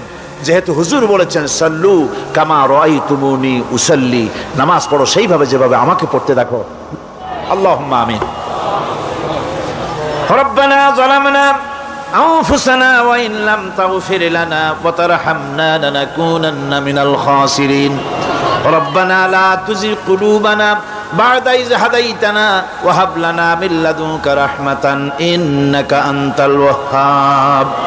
আয় আল্লাহ তাআলা, বিশাল এই জনসমুদ্র, লক্ষ লক্ষ জনতা তোমার দরবারে বিনতি ভরা কণ্ঠ নিয়ে তোমার দরবারে আরজ করতেছি। আমরা যে আলোচনা করলাম, দরুদ ও সালাম পড়লাম, মেহেরবানি করে রাসূল করিম সাল্লাল্লাহু আলাইহি সাল্লামের রূহ মুবারকে হাদিয়া পৌঁছায়া দাও। আয় আল্লাহ তাআলা, तमाम পৃথিবীর মাটির নিচে যত মুমিন মুমিনাত শুয়ে আছেন তাদেরকে ক্ষমা করে দাও। আমাদের মা বাপ যাদের দুনিয়া থেকে বিদায় হয়ে গেছে, আল্লাহ কবরগুলিকে জান্নাতের টুকরা বানায়া দাও।